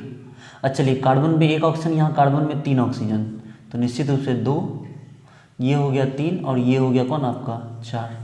तो इसका क्या करना है, इस बार 1 से 3 जाना है 2 होते हुए, तो 1 से 3 पे पहुँचिए, 1 से 3 पे, तो ये एंटी क्लॉकवाइज जा रहा है, देखिए गौर से, ये क्या बन रहा है S, चौथा पीछे ही है, तो आपको S बनाने में कोई प्रॉब्लम नहीं होनी चाहिए। इस एग्जाम्पल पे आइए, यहाँ पर इसके लिए 1 नंबर कौन होगा, देखिए इस कार्बन के बगल में नाइट्रोजन है, इसके बगल में ऑक्सीजन है, इसके बगल में कार्बन है, निश्चित रूप से नंबर 1, क्योंकि डायरेक्टली नाइट्रोजन था। यहाँ भी कार्बन है, ऊपर भी कार्बन, लेकिन यहाँ कार्बन के बाद ऑक्सीजन हो गया 3 ऑक्सीजन, इसलिए ये क्या हो गया 2 नंबर। ऊपर में कुछ नहीं है, सिर्फ कार्बन है तो 3 नंबर, और ये हाइड्रोजन पीछे है तो 4 नंबर। तो इस तरह से क्या हो गया भाई, 1 से 3 जाना है, देखो 1 से 3 ऐसे ऐसे, देखो तो ऐसे, और चौथा जो है वो पीछे की तरफ है, इसलिए दिक्कत आपको कोई यहाँ पर नहीं आई। ठीक है, चलिए हम एक काम करते हैं, इसको हम चेंज करते हैं ताकि थोड़ा और अच्छा लगे देखने में। ये लो इस टाइप का एग्जांपल, देखिए निश्चित रूप से NH2 एक नंबर, इस कार्बन जुड़ा हुआ 1 नंबर है, इस कार्बन में ऑक्सीजन जुड़ा हुआ, इस कार्बन से कार्बन जुड़ा हुआ, तो निश्चित रूप से ये 2 नंबर, ये कार्बन से कार्बन है 3 नंबर, और ये हाइड्रोजन क्या हो गया, चौथा नंबर। अब आपको 1 से 3 जाना है, तो 1 से 2 ये 3, तो 1 से 3 है तो 2 हो गए, तो एक यहाँ से यहाँ S, देखिए एंटी क्लॉकवाइज S, लेकिन चूंकि हाइड्रोजन ऊपर है तो क्या हो गया, ये आपको R हो गया। ओके, आगे बढ़ते हैं। चलिए देखिए सभी जगह कार्बन है, नो डाउट। अब कार्बन में यहाँ ब्रोमीन है, यहाँ कार्बन में क्लोरीन है, यहाँ कार्बन में फ्लोरीन है, इसका मतलब ये 1 नंबर, ये 2 नंबर, ये 3 नंबर, और यहाँ कार्बन में कुछ नहीं तो ये 4 नंबर। अब चलिए 1 से 3 पे चलिए, 1 से 3 2 होते हुए S, तो चूंकि चौथा नंबर ऊपर है इसलिए S पलट कर क्या हो गया, R हो गया। ओके, उसको थोड़ी देर बात करते हैं, पहले इसको कर लेते हैं, ये वाले एग्जाम्पल को देखिए। इसकी बात करें तो कार्बन है, ऑक्सीजन है, निश्चित रूप से ऑक्सीजन 1 नंबर हो गया, 1 नंबर। ये कार्बन में फ्लोरीन है, नीचे वाले कार्बन में कार्बन है, सॉरी देखिए ये है, इस कार्बन में फ्लोरीन लगा, इस कार्बन में नीचे सिर्फ कार्बन लगे हैं, तो नंबर 2 हो गया, ये नंबर 3 हो गया, और ये जो हाइड्रोजन है ये क्या हो गया, चौथा हो गया। अब 1 से 3 पे जाना है आपको, 1 से 3 देखिए S, लेकिन हाइड्रोजन ऊपर हो गया तो ये क्या हो गया हमारा, ये हो गया हमारा R। ओके, आगे बढ़िए, इस पे आ जाइए। इस कार्बन पे OH लगा है, नंबर 1। अच्छा देखो कार्बन में कार्बन है, उस पर ऑक्सीजन है, यहाँ कार्बन पे कार्बन है, जहाँ 2 कार्बन, देखो डबल बॉन्ड है, डबल बॉन्ड का क्या मतलब होता है, डबल बॉन्ड का ये मतलब होता है। ठीक है, तो इसका मतलब क्या हुआ कि इस कार्बन से जो कार्बन जुड़ा उस पर 2 कार्बन है, जबकि इस कार्बन पे जो कार्बन है उससे 1 कार्बन है, बात खत्म हो गई। आपको और कुछ नहीं देखना है ना, इस कार्बन से जो कार्बन है, इस कार्बन पे 2 कार्बन, देखिए इस कार्बन पे जो है टोटल कितने कार्बन है, 2 कार्बन, जबकि इस कार्बन से जो कार्बन है उस पर सिर्फ, इस कार्बन से जो कार्बन है उस पर 1 कार्बन है, इसलिए प्रायोरिटी इसकी ज़्यादा हो गई। तो देखिए, तो इसके लिए क्या 1, ये वाला नंबर 2, ये वाला नंबर 3, और ये हाइड्रोजन पीछे हो गया तो क्या हो गया, नंबर 4। अब 1 से 3 पे जाना है आपको, 1 से 3 तो ऐसे, चलिए क्या दिख रहा है आपको, S, और हाइड्रोजन पीछे है तो कोई फर्क नहीं पड़ा, ये S का S रह गया। चलिए इस पे आ जाइए, अब इस पे आ जाइए। अगर इसकी बात करें हम ये वाले एग्जाम्पल की, तो देखो इसमें क्या करेंगे, 1 नंबर किधर होगा, देखो कार्बन, कार्बन पे डबल कार्बन, कार्बन कार्बन पे ऑक्सीजन, बात खत्म हो गई, ये नंबर 1 हो गया। अब देखिए यहाँ कार्बन पे डायरेक्टली कितने हो गए, अब देखो ध्यान दो, बहुत इंपॉर्टेंट है, इस कार्बन पे डायरेक्टली 3 कार्बन होगा, तो देखिए इस डबल बॉन्ड को तोड़ेंगे तो ये ऐसे टूटेगा, तो नीचे वाले कार्बन में सीधे 3 कार्बन, ऊपर वाले कार्बन में 1 कार्बन, इधर वाले कार्बन में भी 1 कार्बन, इसलिए नंबर ये हो गया 1। देखिए कितना इंपॉर्टेंट है, ऑक्सीजन हो गया लेकिन वो 1 नहीं हुआ, 1 नीचे हो गया, क्यों, क्योंकि डायरेक्टली कार्बन से 3 कार्बन मिल गए, ऊपर वाले कार्बन में तो 1 कार्बन मिल रहा है, उसके आगे ना कार्बन या ऑक्सीजन मिलेगा, तो ये 1 हो गया। अब इधर देखिए कार्बन कार्बन, कार्बन से डबल कार्बन, यहाँ कार्बन से डबल ऑक्सीजन, तो ये वाला पोर्शन हो गया 2, ये वाला पोर्शन हो गया 3, और hydrogen as it is 4th position. अब देखिए 1 2 3, तो 1 2 3 S देखिए, और हाइड्रोजन पीछे है चौथा, तो क्या हो गया, ये S हो गया। ठीक है, चलिए हम इसको एज इट इज बना देते हैं जैसे ये था, ये देखिए इस पे आ जाइए। देखिए यहाँ ऑक्सीजन हो गया नंबर 1, ठीक है, डायरेक्टली इस कार्बन से डायरेक्टली ऑक्सीजन जुड़ा है, नंबर 1। इसी नीचे जाइए तो आपको मिलेगा इस तरह से, कार्बन से टूट के कार्बन मिलेगा इस तरह आपको, तो नीचे जाइएगा तो कार्बन से 3 डिग्री कार्बन मिलेगा, जबकि इधर जाइएगा तो कार्बन में सीधे ऑक्सीजन मिल जाएगा, तो इसका मतलब नंबर 2 ये हो गया और नंबर 3 ये हो गया। नहीं समझे, दोबारा समझिए, आप यहाँ से जाते हो, ऊपर सिर्फ कार्बन सिर्फ ऑक्सीजन मिला, नीचे गए तो क्या मिला, कार्बन में 3 कार्बन मिला, देखो 1 2 3, जबकि इधर गए तो कार्बन में क्या मिला, इस कार्बन में सिर्फ डायरेक्टली ऑक्सीजन मिला, देखो यहाँ भी कार्बन पे गए, यहाँ भी कार्बन पे गए, इस कार्बन में ऑक्सीजन मिला, इस कार्बन में 3 कार्बन मिला, तो क्या हो गया, ये 1 ये 2 ये 3 और ये हाइड्रोजन क्या हो गया 4। तो इस तरह से क्या नाम हो गया इसका, 1 से 3 पे जाना, देखो 1 से 3 पे जाओ, ये ऐसे है ना, 1 से 3 पे गए S, लेकिन हाइड्रोजन कहाँ है, आगे है, इसलिए क्या हो गया आपको ये स्ट्रक्चर आपका R हो गया, बहुत इंपॉर्टेंट है। चलिए इस पे आ जाइए, देखो निश्चित रूप से NH2 1 नंबर है, इधर जाओगे 2 नंबर, इधर जाओगे 3 नंबर, और ये हाइड्रोजन 4 नंबर। तो 1 से 3 देखो, यहाँ से देखो 1 से 3 तो R दिख रहा है, और चौथा पीछे है, इसलिए ये R का R ही रह गया। ओके, जहाँ तक बात करें इस वाले एग्जाम्पल की, इसकी बात कीजिए। इसमें खास क्या है कि सर एक एक को देखना है। चलो, ये हाइड्रोजन था, इस पॉइंट पे आओ सबसे पहले। इसके लिए तो 1 नंबर ये हो गया, 2 नंबर बगल लग जाएगा। देखो बगल में कार्बन पे नाइट्रोजन है, तो 2 नंबर ये हो गया, 3 नंबर इस साइड वाला हो गया, दूर में नाइट्रोजन है, और चौथा ये हो गया। चलो 1 2 3, ये क्या दिख रहा है आपको, ये R दिख रहा है, देखो ऐसे क्लॉकवाइज, तो R, और हाइड्रोजन पीछे है तो पीछे ही रहने दो, तो R का R ही रह गया। इस पे आ जाओ, ये 1, देखो फिर से इधर जाएंगे कार्बन में नाइट्रोजन मिलेगा, इधर जाएंगे कार्बन पे कार्बन मिलेगा, तो निश्चित रूप से इसके लिए 2 नंबर ये हो गया, 3 नंबर ये हो गया, और 4 नंबर ये हो गया। तो 1 से 2 3 देखो ऐसे 1 2 3 S, और हाइड्रोजन पीछे है तो S का S ही रह गया। यहाँ मत लिखो, यहाँ लिख दो।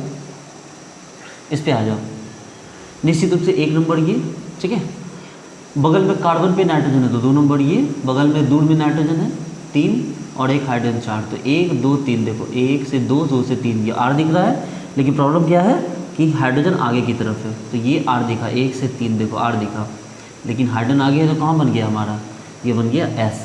और इस एग्जाम्पल पे आओ, देखो ये 1, निश्चित रूप से 2 नंबर ये होगा, 3 नंबर ये होगा, और CH3 4 नंबर होता है, क्या हो जाएगा 1 2 3 देखो ऐसे S, देखो ऐसे, और हाइड्रोजन चौथा नंबर आगे चला गया, तो S का क्या हो गया, ये R बन गया। तो इस तरह से आप क्या कर सकते हैं, RS कन्फिग्रेशन इसका ड्रॉ कर सकते हैं। बहुत सारे एग्जांपल्स हैं, इनका RS कन्फिग्रेशन हम ड्रॉ कर लेते हैं इस तरह से, ठीक है। चलिए नोट कीजिए।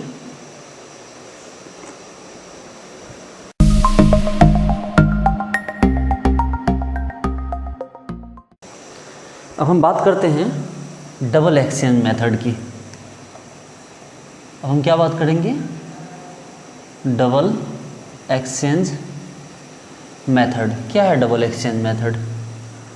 यानी कि हम एक ऐसे एग्जाम, अभी तक जो भी एग्जाम्पल लेते हैं उसमें जो फोर्थ ग्रुप था ना, वो या तो अप था या तो डाउन था।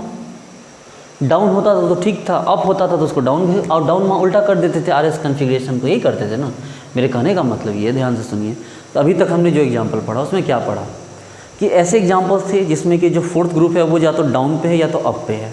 अगर डाउन है तो उसको एच छोड़ के हम RS निकाल लेते थे, और अगर अप पे था तो हम क्या करते थे कि हम उसको देखते थे, RS निकाल के उसको पलट देते थे, R को S कर देते थे, S को R कर देते थे। लेकिन तब क्या हो कि जब फोर्थ ग्रुप अप या डाउन कहीं हो ही ना,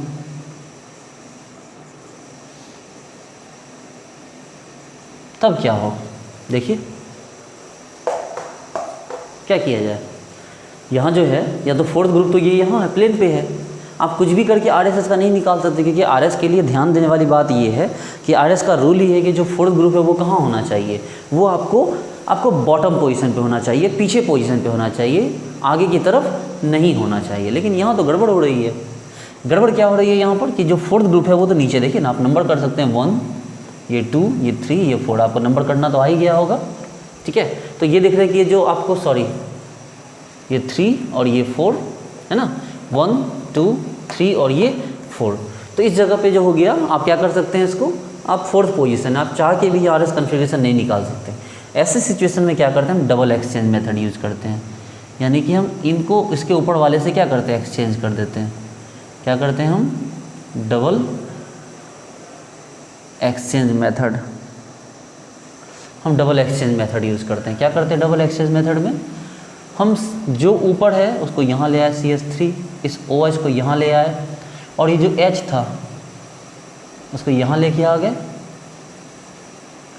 और COOH को यहाँ लेते आ गए। देखिए, ये देखिए, इस तरह से इसको हमने ये बना लिया। अब अगर ये बना लिया तो क्या हो गया, गौर से देखिए, अब सही है, 1 2 ये 3 और ये 4। अब निकालिए, 1 से 3 जाना है, ये ऐसे, और चूँकि R दिख रहा है लेकिन हाइड्रोजन क्या पहुँच गया, चौथे ऊपर पोजीशन पहुँच गया, तो R का क्या हो गया, S हो गया। एक और एग्जांपल देखिए,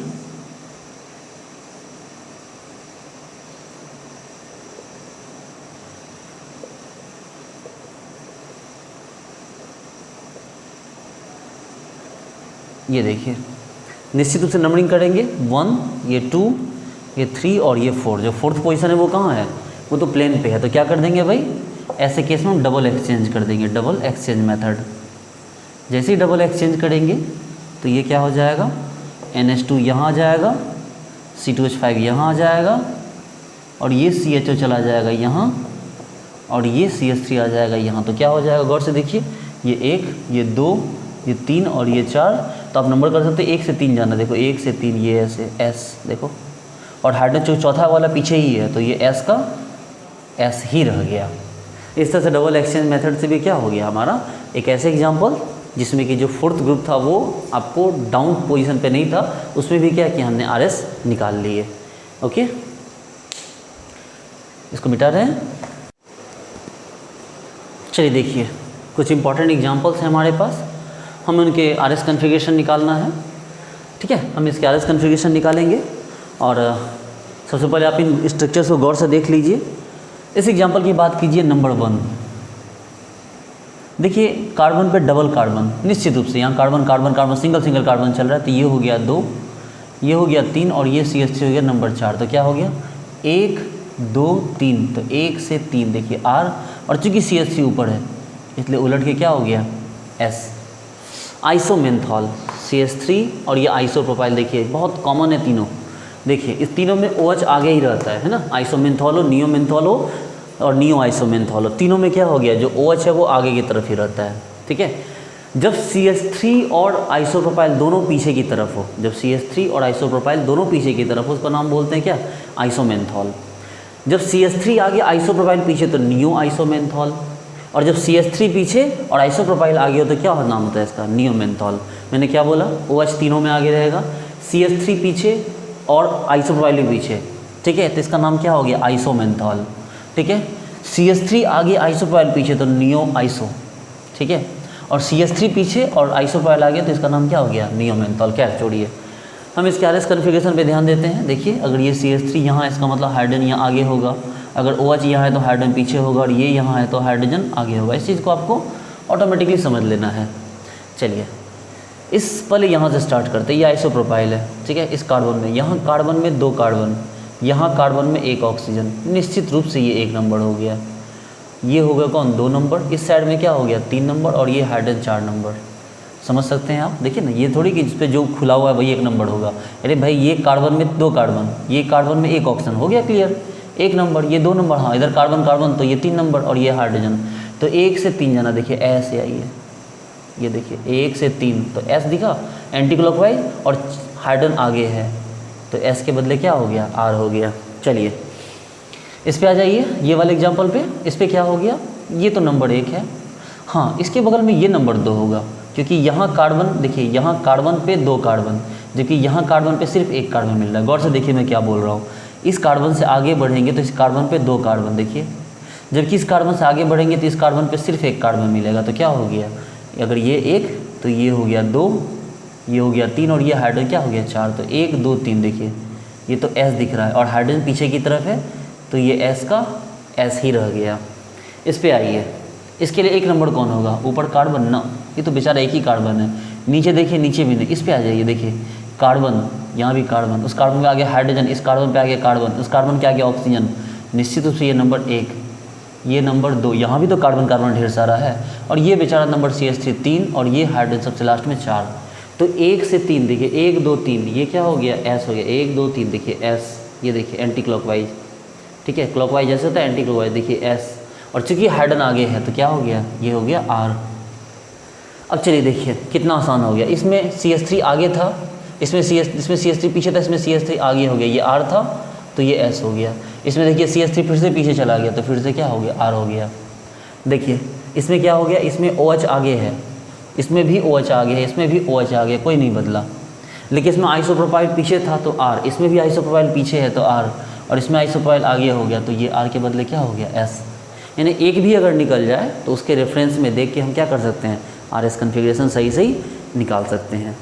चलिए इसकी बात करें, देखिए इसके लिए 1 नंबर कौन हो गया, निश्चित रूप से ये वाला 1 नंबर होगा। इधर ग्रुप ज़्यादा है, बेचारा वो तो CH3 है ओनली, इधर आओगे तो ना जल्दी ग्रुप ज़्यादा मिलेगा आपको। देखो आपको मिथाइल तीसरे पोजीशन पे मिलेगा, जबकि यहाँ से चलते तो 1 2 3 4 5, इधर से 3 पे मिथाइल मिल रहा है, इधर से 5 पे मिथाइल मिल रहा है। तो ये 1, ये हो गया 2, ये हो गया 3, और ये हाइड्रोजन हो गया क्या 4। तो 1 से 3 पे जाना, 1 से 3 तो क्या दिखा आपको R, और हाइड्रोजन आगे हो गया तो R के पलट के क्या हो गया S। यहाँ आ जाओ, ये 1 2 ये 3 और ये 4, देखो क्या हो गया 1 से 3, 1 से 3 S और हाइड्रोजन आगे तो पलट के क्या हो गया R हो गया। देखिए अब बोलेगा सर एक ही जैसा है, तो हम एक जैसा है लेकिन ये इस मुँह से है और ये इस मुँह से है, ये तो पोर्शन पलट गया, जो ऐसे था अब वो ऐसे हो गया, तो R के बदले क्या आ गया S आ गया। चलिए बात करेंगे अब इसके बारे में। इसको देखिए, इसको देखने के लिए बेटर आप ऐसे समझिए कि जो हाइड्रोजन है ऊपर की जो लाइन है वो ऊपर है, और जो ब्रोमीन है नीचे की लाइन वो नीचे है। दूसरे देखिए यहाँ पर जो ऊपर की तरफ है वो ऊपर है, जो नीचे की तरफ है वो नीचे है। तो क्या हो गया, दोबारा से देखिए इस पोजीशन पे नंबर 1, नंबर 2, ठीक है, ये नंबर 3 और ये नंबर 4। तो 1 2 देखिए, ये मैं बता रहा हूँ कि 1 2 3 4, तो 1 2 3 देखिए ऐसे S, और ये हाइड्रोजन ऊपर हो गया तो क्या हो गया R। जबकि यहाँ देखिए बिल्कुल ऐसे के बदले ऐसे हो गया, तो पक्का ये R है तो ये S होगा। देखिए ये 1 ये 2 ये 3 और ये 4, तो 1 2 3 ये क्या दिख रहा है, ये तो आपको R दिख रहा है, और चूंकि हाइड्रोजन ऊपर है इसलिए R के बदले क्या हो गया, ये S हो गया। तो यानी कि ये हो गया R और ये हो गया क्या आपका S। तो इस तरह से हम लोगों ने फिशर मतलब जो है आपको जितने भी वेज एंड डैश प्रोजेक्शन के एग्जाम्पल थे इन सब में हमने क्या किया, R S निकालना सीखा। अब बहुत कम समय में हम लोग सीख लेंगे आपको फिशर प्रोजेक्शन में RS कन्फिग्रेशन निकालना, क्योंकि वो बहुत आसान है फिशर प्रोजेक्शन में निकालना।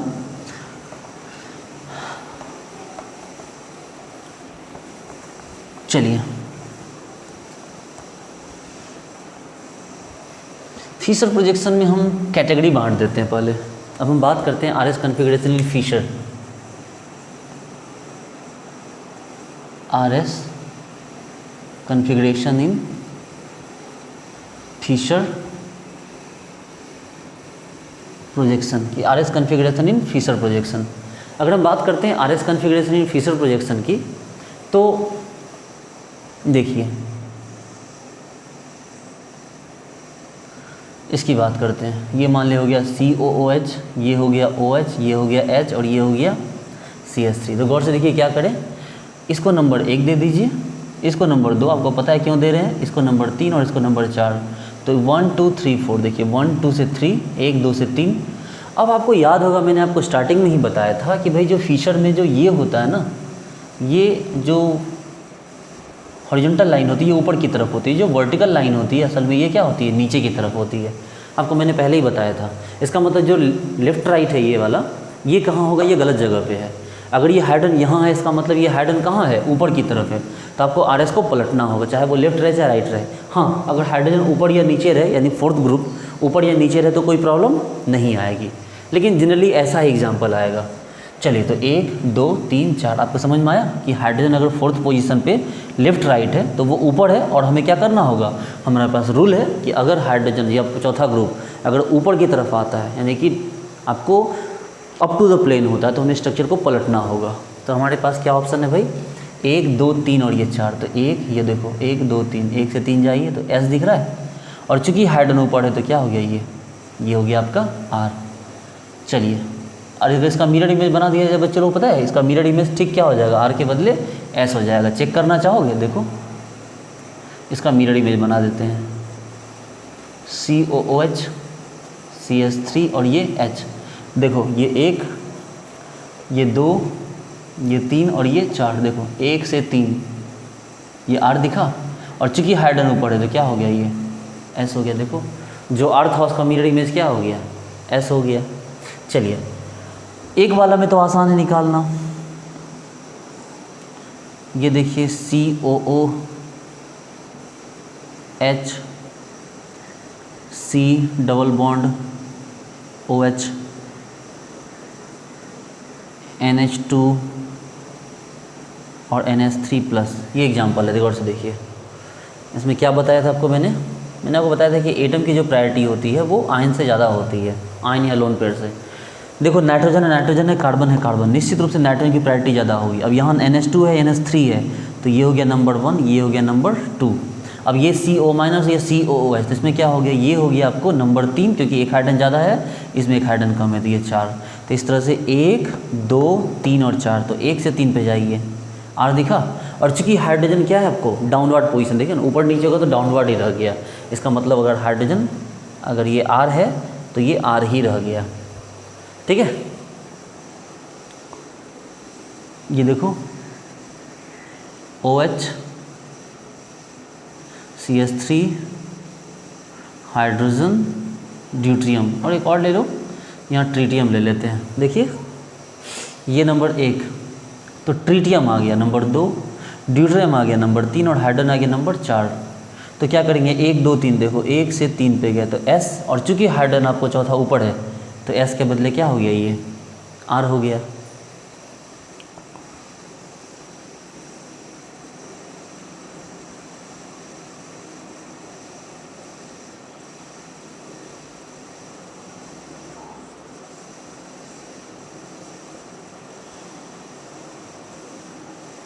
ये देखिए क्या दिखा आपको, सभी कार्बन है, सब कार्बन है, लेकिन ये कार्बन से ऑक्सीजन जुड़ा हुआ है, इसमें 3 ऑक्सीजन, इसमें 2 ऑक्सीजन, निश्चित रूप से ये 1 ये 2।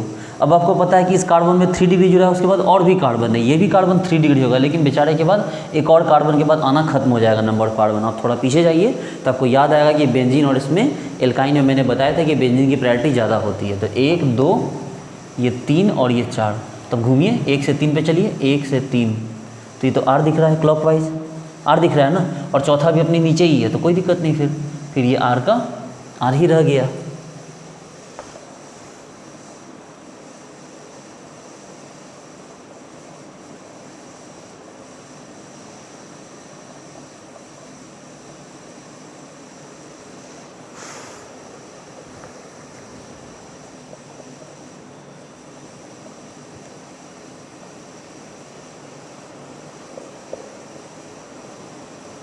इस एग्जाम्पल को देखिए, ठीक है, देखो ये भी ट्रिपल है 3 डिग्री, ये भी 3 डिग्री, लेकिन इसके आगे और भी कार्बन होंगे, उस पर भी कार्बन आएगा। देखो आप तोड़ दो इसको, देखो कार्बन कार्बन, इस पर भी कार्बन कार्बन, निश्चित रूप से इससे तो ज़्यादा है ये डिग्री इसका। देखो इस कार्बन पे 3 कार्बन है, आगे कुछ नहीं, इस कार्बन पे 3 कार्बन है, आगे भी 2 कार्बन है।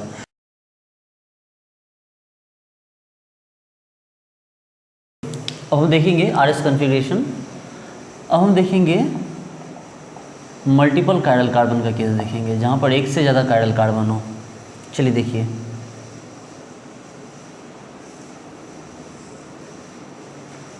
COOH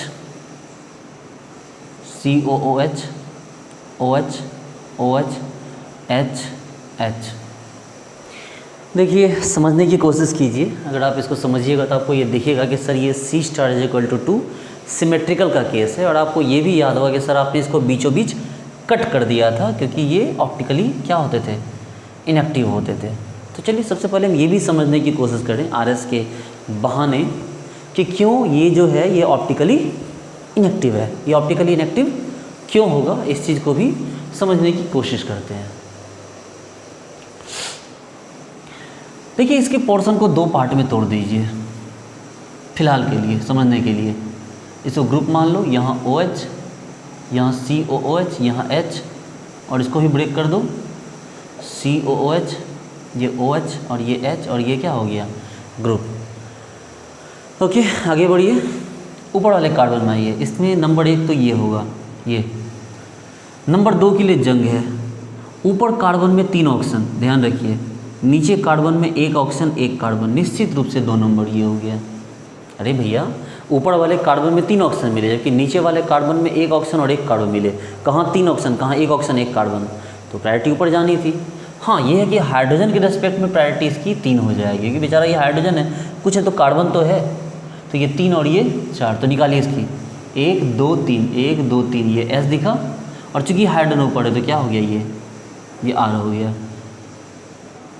ठीक है, अब इस पे आइए नीचे वाले पे, ये 1 2 किसको दिया जाए, ऊपर में कार्बन में 1 ऑक्सीजन 1 कार्बन, नीचे वाले कार्बन में 3 ऑक्सीजन, तो निश्चित रूप से 2 यहाँ, 1 सेकेंड 3 यहाँ, और ये 4 यहाँ। इसका देखिए 1 2 3, ये से ये घूम के R आ रहा है, देखो ऐसे, और हाइड्रोजन ऊपर है तो क्या हो गया, ये S, यानी ये निकला R और ये निकला S। ठीक है, चलिए फिलहाल इस पैटर्न को अच्छे समझ लीजिए, इस पैटर्न को मिटा रहे हैं। अब हम इसका मिरर इमेज बनाते हैं।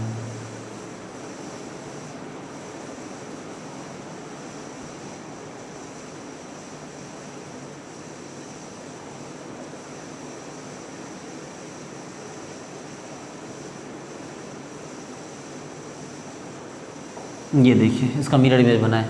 निश्चित रूप से आर का मिरर इमेज क्या होगा, एस होगा, एस का मिरर इमेज आर होगा। आपको चेक करना है, कीजिए चेक, इसको भी बीच से तोड़िए। COOH HOH और ये ग्रुप, COOH HOH और ये ग्रुप। देखिए निश्चित रूप से 1, ये 2, ये 3 और ये 4, बताने की जरूरत नहीं क्यों हुआ। चले 1 से 3 पे आइए, 1 से 3 आर और हाइड्रोजन ऊपर है तो क्या हो गया एस। यहाँ आइए, 1, ये 2, ये 3 और ये 4, 1 से आइए 2, देखो क्या दिख रहा है, ये तो एस दिख रहा है, लेकिन चौथा ऊपर है तो क्या हो गया आर। ऊपर बोले तो क्या आपको हॉरिजॉन्टल पोजीशन पे, तो ये देखो ये एस ये आर, यानी आपको दिखा कि आर के सामने क्या होगा एस और एस के सामने क्या हो गया आर। बोले सर मिरर इमेज तो बन रहा है सर, और ये तो सुपर इम्पॉसिबल भी नहीं है सर। आपने जो बताया था कि जब स्ट्रक्चर को उठा के एक दूसरे पे रखते हैं तो वो फिट आ जाने चाहिए, हमने बिल्कुल यही बताया था, यही था सुपर इम्पॉसिबल। सर तो ये तो सुपर इम्पॉसिबल दिख भी नहीं रहा सर, उठा के डायरेक्ट आप इस पर रखिएगा तो ये तो सर नहीं बैठेगा, इवन कि ये नॉन सुपर इम्पॉसिबल दिख रहा है। बोले कि देखिए आपको दिख रहा है बट ऐसा ये है नहीं।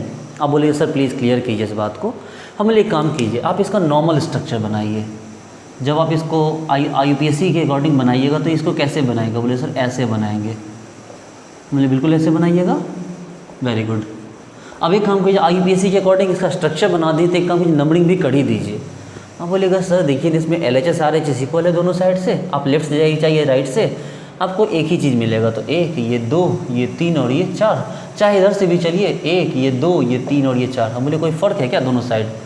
आप बोले नहीं सर दोनों साइड एक ही तरह का नंबरिंग है। हम बोले इसका मतलब ये है कि आप यहाँ भी वही चीज़ है। बोले बिल्कुल सर वही चीज़ है, तो आप नंबरिंग ऊपर से भी कर सकते हो और नंबरिंग आप नीचे से भी कर सकते हो, दोनों बराबर है। अच्छा ठीक है, अगर ऊपर से नंबरिंग करते तो क्या लिखते हैं, बोलते सर लिखते हम ये कि 2 पे R आ रहा है और 3 पे S आ रहा है। और अगर नीचे से नंबरिंग करते सर हम लिखते फिर 2 पे S आ रहा है, 3 पे R आ रहा है, और ये दोनों आपस में क्या है सर, बोले तो इक्वल तो है। चलिए वही चीज़ तो यहाँ भी होगा, 1 2 3 4 या 1 2 3 4। तो ऊपर से नंबरिंग करेंगे तो क्या होगा 2S 3R, और नीचे से भी नंबरिंग करेंगे तो क्या होगा 2R 3S। कायदे से ये दोनों भी तो क्या है, इक्वल ही तो है। अब ज़रा देखिए तो 2R 3S 2R 3S 2S 3R 2S 3R, match तो कर गए आपस में। यहाँ कैसे भी करोगे, आपका 2S 3R बोलो या 2R 3S बोलो, 2S 3R बोलो या 2R 3S बोलो, ये तो आपस में इक्वल हो गया। और दैट्स वाई कि इनके मिरर इमेज को बनाने का कोई अलाउ हम आपको नहीं करेंगे, इसलिए ये क्या हो गए, ये अपने मिरर इमेज के साथ ही मर्ज कर गया। मिरर इमेज के साथ ही क्या कर गया, ये आपको सुपर इम्पोज कर गया, जिसके कारण कि हमने बोला कि नहीं भाई आप इसको ऑप्टिकली एक्टिव की कैटेगरी में नहीं ले सकते। तो देखिए RS का कितना बड़ा यूज़ आपको यहाँ पर आ गया। चलिए अब जो आइसोमर्स नहीं होते, वो क्यों नहीं होते ऑप्टिकल आइसोमर्स। सपोज दैट इसको लिया हमने, आप बोलोगे सर ये मेजोमर नहीं है सर, और आपके कथनानुसार हम इसका मिरर इमेज बना सकते हैं। बोले बिल्कुल बना सकते हैं, क्योंकि ये बीचों बीच नहीं कट रहा है, ये ऑप्टिकली इनएक्टिव नहीं है, तो आप तो इसका मिरर इमेज बना ही सकते हैं ना। हम बोले बिल्कुल बना के देखिए, OH H H OH। बोले सर इसमें नहीं बना, इसमें कैसे बन जाएगा। बोले बनेगा ना, देखिए इसका मिरर इमेज निकाल के देखिए, RS कन्फिग्रेशन ये निकलेगा R, ठीक है। नीचे वाले को निकाल के देखिए, निकलेगा S, निकालना आपको आ ही चुका है। अब R के सामने ये हो जाएगा S, और S के सामने ये हो जाएगा क्या आपको, सॉरी उल्टा बोल दिया मैंने।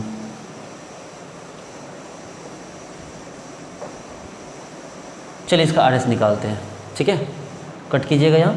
चलिए इसका RS निकालते हैं, ये हो गया R तो ये भी हो गया R, और ये हो गया S तो ये भी हो गया S। आप चेक करना चाहते हैं, चेक कीजिए, देखिए 1 2 3 और 4, देखिए 1 2 3 S, और हाइड्रोजन ऊपर तो क्या हो गया R। देखिए 1 2 3 और 4, तो 1 2 3, देखिए ये क्या है, ये S है, तो हाइड्रोजन ऊपर हुआ तो क्या हो गया R हो गया।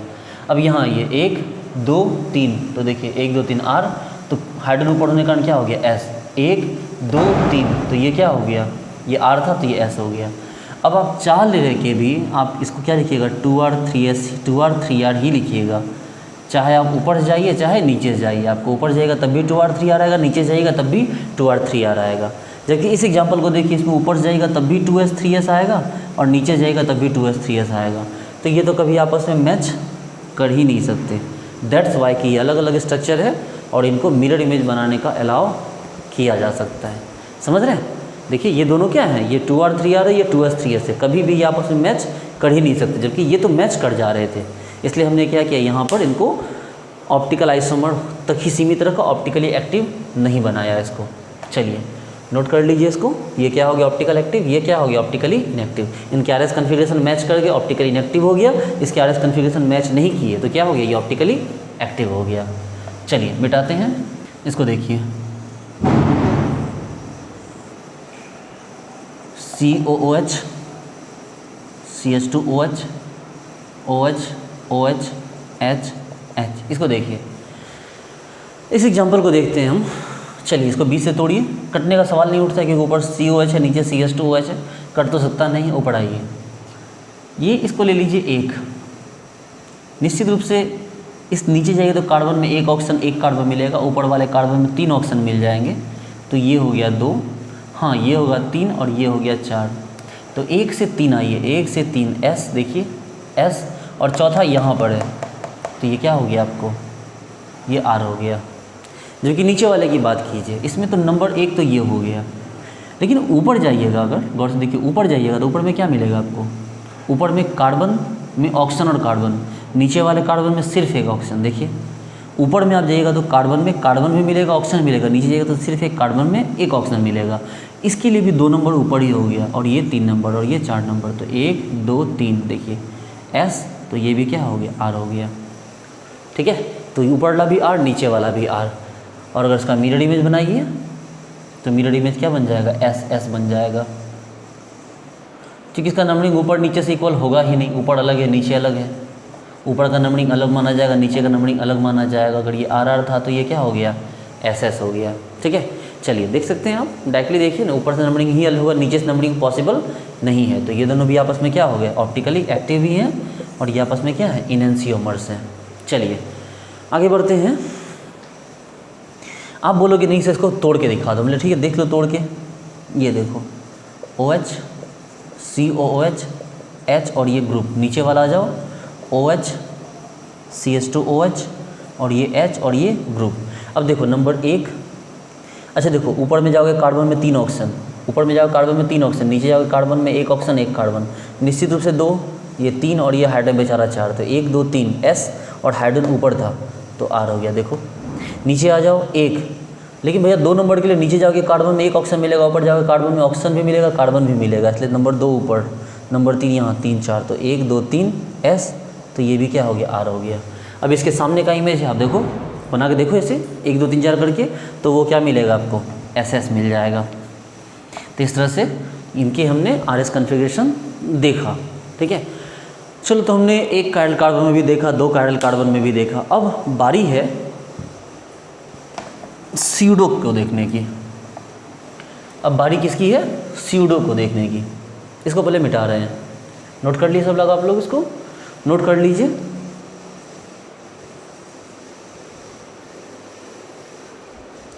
ठीक है, अब हमारी बारी है आगे बढ़ने की। देखिए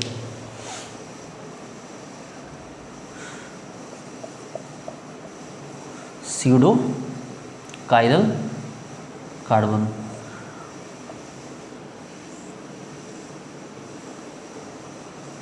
COOH COOH OH OH H H OH और ये H। ठीक है, तो भाई समझने वाली बात है, समझने वाले समझ रहे होंगे कि सर ये जो है ना सर, ये वाला, इसके लिए ये 1 नंबर हो गया सर। यहाँ ऊपर जाओगे कार्बन में सीधे 3 ऑक्सीजन, नीचे जाओगे कार्बन में ऑक्सीजन, फिर कार्बन में ऑक्सीजन, यानी पार्ट बाय पार्ट मिलेगा। तो पार्ट बाय पार्ट में क्या फ़ायदा, हमें तो 1 टाइम फ़ायदा है ना। ऊपर गए तो कार्बन में सीधे 3 ऑक्सीजन मिला, तो ये 1 ये 2, हाँ अब नीचे ज़रूर 3 आएगा, और ये 4, तो 1 2 3 देखो S, तो हाइड्रोजन को लेके क्या हो गया, R हो गया। ठीक है, चलो नीचे वाले पे आ जाओ, ये 1 हो गया। ऊपर जाओगे कार्बन में ऑक्सीजन, कार्बन में ऑक्सीजन, कार्बन में 3 ऑक्सीजन, और यहाँ जाओगे कार्बन में सीधे 3 ऑक्सीजन। देखो ऊपर में 1 1 मिल रहा है, नीचे में सीधे 3 मिल रहा है, तो ये 2, हाँ 3 ऊपर होगा जरूर, और ये 4, तो 1 2 3 देखो 1 2 3 ऐसे, तो ये R दिखा, लेकिन हाइड्रोजन कहाँ है, बाहर की तरफ है, तो ये क्या हो गया, S हो गया। अब जरा बीच वाले के बारे में विचार कीजिए। बीच वाले के लिए जो ऊपर है वही तो नीचे है। देखिए ऊपर में भी एक कार्बन COH और OH और H का पूरा एक सेट है, नीचे भी देखिए COH H और OH का एक सेट है, तो ऊपर और नीचे तो बराबर हो गया। लेकिन जरा बीच वाले को गौर से देखें तो पता चलेगा कि सर आप ऊपर जाओ तो आपको R मिलेगा और नीचे जाओ तो आपको क्या मिलेगा, S मिलेगा। यानी ये डायरेक्टली तो कायरल नहीं है, ये डायरेक्टली कायरल नहीं है, क्योंकि ऊपर नीचे ग्रुप बिल्कुल सेम हो गया है। लेकिन एक डिफरेंस याद कीजिए, मैंने आपको रूल बताया था कि R की प्रायोरिटी S से ज़्यादा होती है, R की प्रायोरिटी S से ज़्यादा होती है। मैंने आपको रूल बताया था, रूल नंबर E में। तो चलिए इसके लिए क्या हो गया, ये नंबर 1 हो गया, ऊपर वाला R वाला 2 नंबर हो गया, नीचे वाला S 3 नंबर हो गया और ये हाइड्रोजन 4 नंबर हो गया। तो 1 2 3 और 4, देखो 1 2 3 और 4, तो क्या होगा ये S और हाइड्रोजन ऊपर है तो क्या हो गया ये, तो ये कन्फिग्रेशन आपका क्या हो गया, R हो गया। तो यही है आपका क्या, pseudo chiral carbon.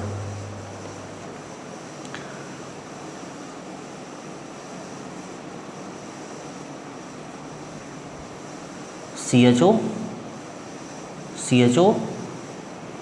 NH2 H NH2 NH2 और ये H और ये H। अब निकाल के देखिए इस कार्बन से, देखो क्या हो गया, ऊपर वाले देखो ये नाइट्रोजन 1 नंबर, ऊपर वाले कार्बन में 2 ऑक्सीजन, नीचे वाले कार्बन में 1 नाइट्रोजन। तो भाई कहाँ ऑक्सीजन डबल, वो भी कहाँ सिंगल नाइट्रोजन, तो 2 और ये 3 और ये 4, तो 1 2 3, देखो ऐसे S हाइड्रोजन ऊपर है तो R हो गया। देखो नीचे में देखो ये दोनों सेम रह गया, सिर्फ ऊपर वाला पलट गया। आपको पता होना चाहिए कि हम अगर इसको पलटे तो R से S हो जाएगा, इसको पलटे तो भी R से S हो जाएगा, और दोनों पलटेगा आपको पता होना चाहिए कि हॉरिजॉन्टल पलटेगा तो R से S हो जाएगा, वर्टिकल पलटेगा तो भी R से S हो जाएगा, और हॉरिजॉन्टल वर्टिकल दोनों एक साथ पलटे तो कहीं कुछ नहीं बदलेगा। तो देखो ये आप समझ सकते हैं कि ये हॉरिजॉन्टल वाला एज इट इज रह गया, वर्टिकल वाला CHO ऊपर था, यहाँ CHO नीचे आ गया, तो क्या हो गया, पलट गया। तो अगर ये R है तो ये S आएगा। आप चेक करना चाहते हो चेक कर लो, 1 2 3 और ये 4, तो देखो ये क्या दिख रहा है आपको, ये आ रहे हो क्या दिख रहा है, R क्लॉकवाइज, और हाइड्रोजन ऊपर है तो क्या हो गया ये S। अब जहाँ तक बात रह गई बीच वाले की, तो फिर वही वाली बात, देखो ऊपर का पोर्शन नीचे का पोर्शन एग्जैक्टली सेम है, तो हम क्या करेंगे, ऊपर जाएंगे तो R मिलेगा, नीचे जाएंगे तो S मिलेगा। तो हम क्या कर रहे हैं यहाँ पर, तो अब समझने वाली बात है कि ये रहा 1 नंबर NH2, ऊपर वाले में R है 2 नंबर, नीचे वाले में S है 3 नंबर, और ये हाइड्रोजन है 4 नंबर, तो 1 2 3 4, ये लो, तो ये भी क्या हो गया R, और चूँकि हाइड्रोजन पीछे ऊपर की तरफ है तो ये क्या हो जाएगा, ये आपका S हो जाएगा। देखिए पलट गया तो क्या हो गया, S हो गया। और एक एग्जाम्पल और देखिए,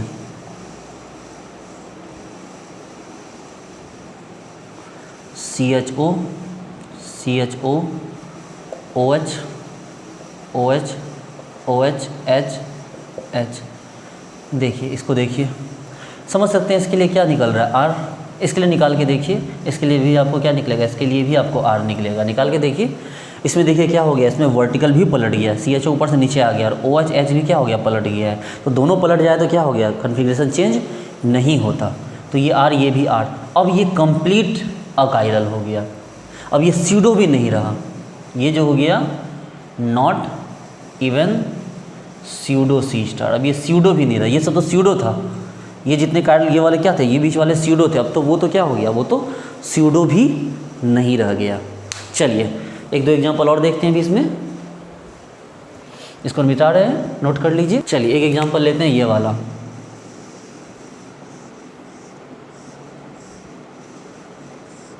देखिए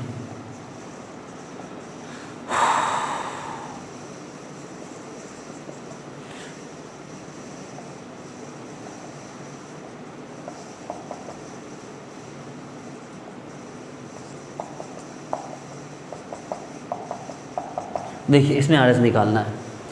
सबसे पहले तो आप ये देखो कि इस पोर्शन को आपको ध्यान देना है, ये वाला पोर्शन आपका स्यूडो पोर्शन है, स्यूडो पोर्शन हो सकता है, ठीक है, क्योंकि इसके लिए ऊपर वाला और नीचे वाला एग्जैक्टली सेम है, नंबर ऑफ एटम बदले नहीं है, ठीक है।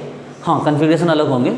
चलो आपको पता है इसके ऊपर वाले के लिए, ध्यान, इसके ऊपर वाले के लिए यही ज़्यादा होगा, क्योंकि आप देखो इसके लिए देखो, ये तो 1 नंबर हो गया, ये OH तो हमेशा 1 नंबर होगा, इसमें तो कोई शक की बात ही नहीं है। हर एक कार्बन के लिए जो बड़ा वाला ग्रुप होगा, NH2 होगा, OH होगा, वो तो बड़ा होगा ही। अब इसके लिए ऊपर चलो, ऊपर में कार्बन में 3 ऑक्सीजन, देखो नीचे कार्बन में 1 ऑक्सीजन, नीचे कार्बन में 1 ऑक्सीजन, नीचे कार्बन में 1 ऑक्सीजन, कहाँ जाओगे, तो ये 2 नंबर। फिर ये नीचे वाला 3 नंबर और ये 4 नंबर। इसके लिए क्या हो गया, पहले वाले के लिए 1 2 3 और ये 4। इस वाले के लिए लो 1 नंबर, ठीक है, ध्यान दो, ये वाला 1 नंबर। ऊपर जाओगे कार्बन में ऑक्सीजन, नीचे जाओगे तब भी कार्बन में ऑक्सीजन। देखो ऊपर में भी कार्बन में 1 ऑक्सीजन, नीचे भी कार्बन में 1 ऑक्सीजन। ऊपर जाओगे तो कार्बन में 3 ऑक्सीजन, नीचे जाओगे कार्बन में फिर 1 ऑक्सीजन। भाई सवाल ही खत्म हो गया। अब देखिए यहाँ तक के लिए ये आधे से ऊपर है ना, आधे से ऊपर वाले के लिए ऊपर वाला ही 2 नंबर हो गया, और आधे से नीचे वाले के नीचे वाला 2 नंबर होगा। तो देखिए फिर से समझिए क्या बोले। इस वाले के लिए देखिए ये हो गया 1 नंबर। ऊपर जाओगे कार्बन में ऑक्सीजन, फिर कार्बन में ट्रिपल ऑक्सीजन, नीचे आओगे कार्बन में 1 ऑक्सीजन, फिर कार्बन में 1 ऑक्सीजन, फिर कार्बन में 1 ऑक्सीजन, उसके बाद कार्बन में ट्रिपल ऑक्सीजन। तो कहाँ ये तुरंत मिल गया, कहाँ ये बहुत लेट से मिलता है। तो ये 2, ये इसके लिए भी 2 नंबर के लिए भी क्या हो गया, ये 1 ये 2 ये 3 और ये 4। तो क्या हो गया 1 2 3 ऐसे S। तो ये भी क्या हो जाएगा, तो ये भी R हो गया और ये भी R हो गया। चलिए बीच वाले को छोड़ दीजिए, नीचे वाले पे आइए। इस वाले पे देखो ये 1 ये 2 ये 3 और ये 4। तो भाई ऐसे है 1 2 3 और ये 4। तो देखो 1 2 3 ये तो S दिखा, लेकिन क्या हो गया ऐसे जा रहे थे, और चौथा नंबर यहाँ आ गया, तो ये भी क्या हो गया R हो गया। अब इसके ऊपर ये वाले के लिए देखो, ये वाला ध्यान दो, इसके लिए क्या हुआ 1 नंबर तो यहाँ हो गया, 2 नंबर ऊपर नहीं जाना, 2 नंबर नीचे ही जाना होगा। देखो कैसे, आप कार्बन के नीचे कार्बन पे ऑक्सीजन, फिर कार्बन पे ट्रिपल कार्बन ऑक्सीजन। देखो तो इसमें क्या करना है, हमने देखा कि हमने ये वाला कौन निकाला, ये वाला है R, ये वाला भी R है, ये वाला भी R है। इसको चेक करें, अब ये सी बात है, इसमें ये नीचे है, ये देखो ये है तो R है, पलट गया तो क्या हो गया S हो गया। लेकिन फिर भी हम चेक कर लेंगे फ़िलहाल के लिए।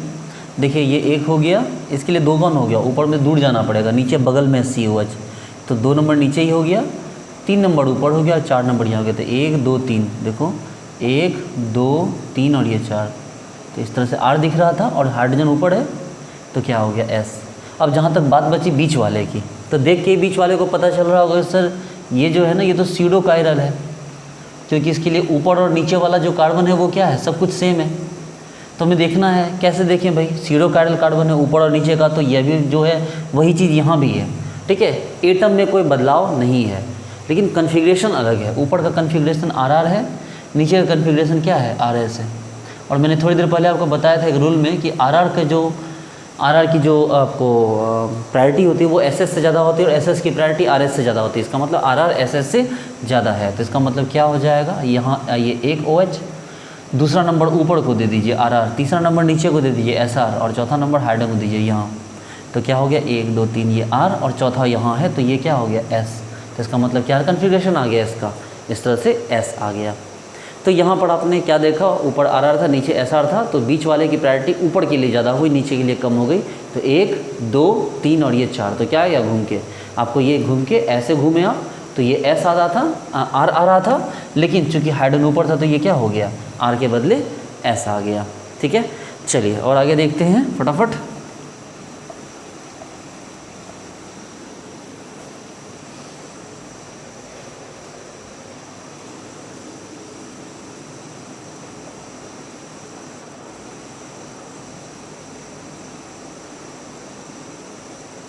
देखिए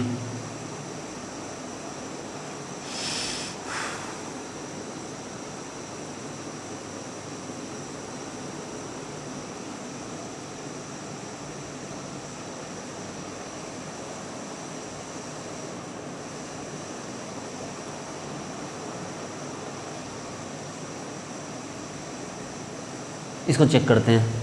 निश्चित रूप से ऑप्शन नंबर 1 पे आएगा, यहाँ भी कार्बन, यहाँ भी कार्बन, यहाँ भी कार्बन, लेकिन ये सबसे पीछे आएगा क्योंकि सिंगल CH3 है। ये 2 या 3 इसमें से कोई एक आएगा। अब देखिए carbon double bond carbon CH3Br, carbon double bond carbon CH3Br, ये तो बिल्कुल एक जैसे हैं। तो थोड़ी देर पहले मैंने आपको बताया था कि जो E का जो प्रायोरिटी होगा वो Z से क्या होगा, ज़्यादा होगा। तो चेक कीजिए इसमें कौन E है कौन Z है। देखिए आपको EZ आना चाहिए निकालने के लिए। देखिए ये बड़ा है ये छोटा है, उसी तरह ये बड़ा है ये छोटा है, तो ये क्या हो गया, ये आ गया आपका Z, ठीक है। उसी तरह यहाँ देखिए ये बड़ा है ये छोटा है, लेकिन ये बड़ा है ये छोटा है, तो ये उल्टा हो गया ना, तो इसको क्या कहते हैं E। इसके लिए बता दूंगा मैं आपको। तो इसकी प्रायोरिटी ज़्यादा हो गई, तो ये हो गया 1 ये 2 ये 3 और ये 4। तो क्या सामने है 1 2 ये 3 और ये 4। तो ये तो हमारा R दिख रहा था, और हाइड्रोजन भी नीचे है तो ये R का R ही रह गया इस तरह से। तो इस तरह से ये R कन्फिग्रेशन हो गया। एक ट्रिक मैं आपको बता दूं, ट्रिक ये है कि 2 को रखिए ऊपर, 3 को रखिए नीचे, ठीक है। 2 को रखिए ऊपर और 3 को रखिए नीचे। अगर 1 पहुंच गया राइट में तो ये R हो जाएगा, और 2 को रखिए ऊपर, 3 को रखिए नीचे। अगर 1 पहुंच गया लेफ्ट में तो ये S हो जाएगा। क्या ट्रिक बोला मैंने, ध्यान दीजिए। 2 को रखिए ऊपर, 3 को रखिए नीचे। अगर 1 आ गया राइट में तो R, और लेफ्ट में चला गया तो S, ठीक है। चलिए, क्या मतलब है इस बात का, देखिए।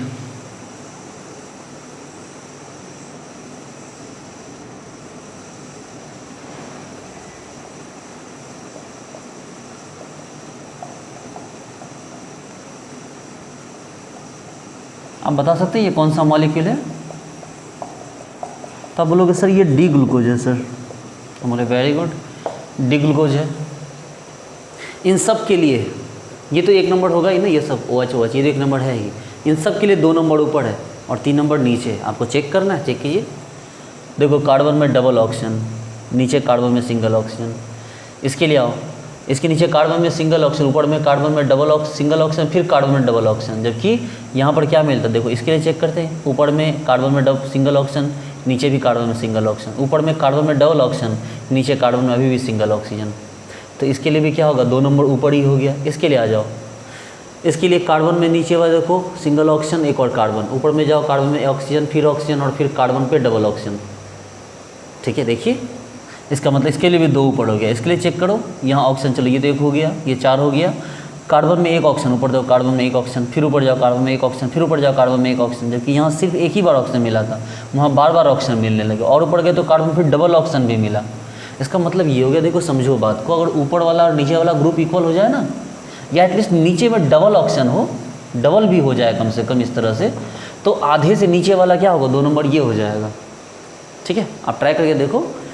लेकिन अगर ये सिंगल हो, देखो ये भी सब सिंगल ऑक्सीजन ही तो है, जबकि ऊपर जाओ तो आपको लास्ट में डबल ऑक्सीजन मिलना ही मिलना है, जबकि नीचे जाओगे तो आपको सब में सिंगल ऑक्सीजन ही मिलेगा।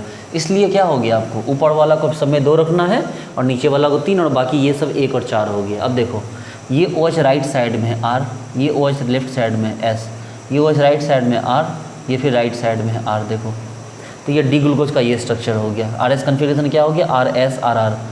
जबकि इसका अगर मिरर इमेज बना दीजिए L ग्लूकोज, तो CHO CH2OH, ये देखो OH H OH OH H OH H H। देखो 2 3, एक तो ये 1 और 4 तो ये हो गए। देखो left side S, right side R, left side S, left side R। देखिए तो R का उल्टा S, S का उल्टा R, R का उल्टा S, R का उल्टा S। तो ये डी ग्लूकोज था, तो ये क्या हो गया आपको, L ग्लूकोज हो गया। और देखना चाहते देखिए,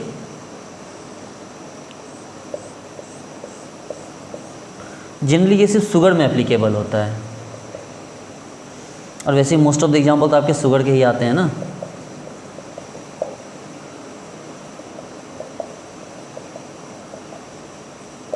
OH H OH H OH H और ये H। देखो इन सब के लिए CH2 सिंगल ऑक्सीजन, नीचे की तरफ कोई भी सिंगल आ जाएगा, ऊपर में ट्रिपल जाएगा। तो इसका मतलब क्या हो गया, देखो राइट है तो R, राइट है तो R, लेफ्ट है तो S, राइट है तो R, लेफ्ट है तो S, राइट है तो R, लेफ्ट है तो S। और देखना है, चलो छोटा वाला एग्जाम्पल देखो, CHO CH2OH OH OH H और H। क्या नाम था इसका, इसका नाम था इरिथ्रोज। क्या नाम था इसका, इरिथ्रोज। तो ये कौन सा था, ये डी इरिथ्रोज था। देखो ये वाला भी R, ये वाला भी R। जबकि इसी का मिरर इमेज कौन था, एल इरिथ्रोज।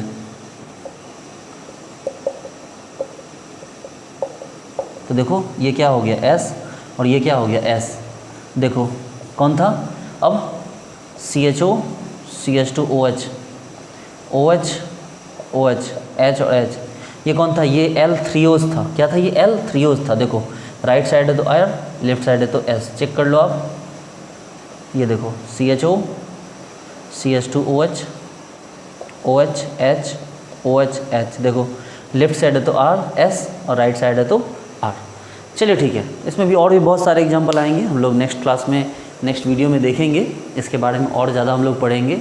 तो डियर स्टूडेंट्स, आपको इसको अच्छी तरह समझिए। आज हमने बात की absolute configuration and relative configuration. Relative configuration हमने बात की DL के बारे में, और आपको एब्सोल्यूट कॉन्फ़िगरेशन में हमने बात करी है RS कॉन्फ़िगरेशन के बारे में। RS के और भी एग्जांपल आएंगे, मैं अगले टॉपिक में और भी इस पे क्वेश्चन दूंगा आपको करने के लिए, लेकिन इतने जो एग्जांपल्स हैं वो मोर देन इनफ है। ठीक है, आप अच्छी तरह इनको प्रैक्टिस कीजिए।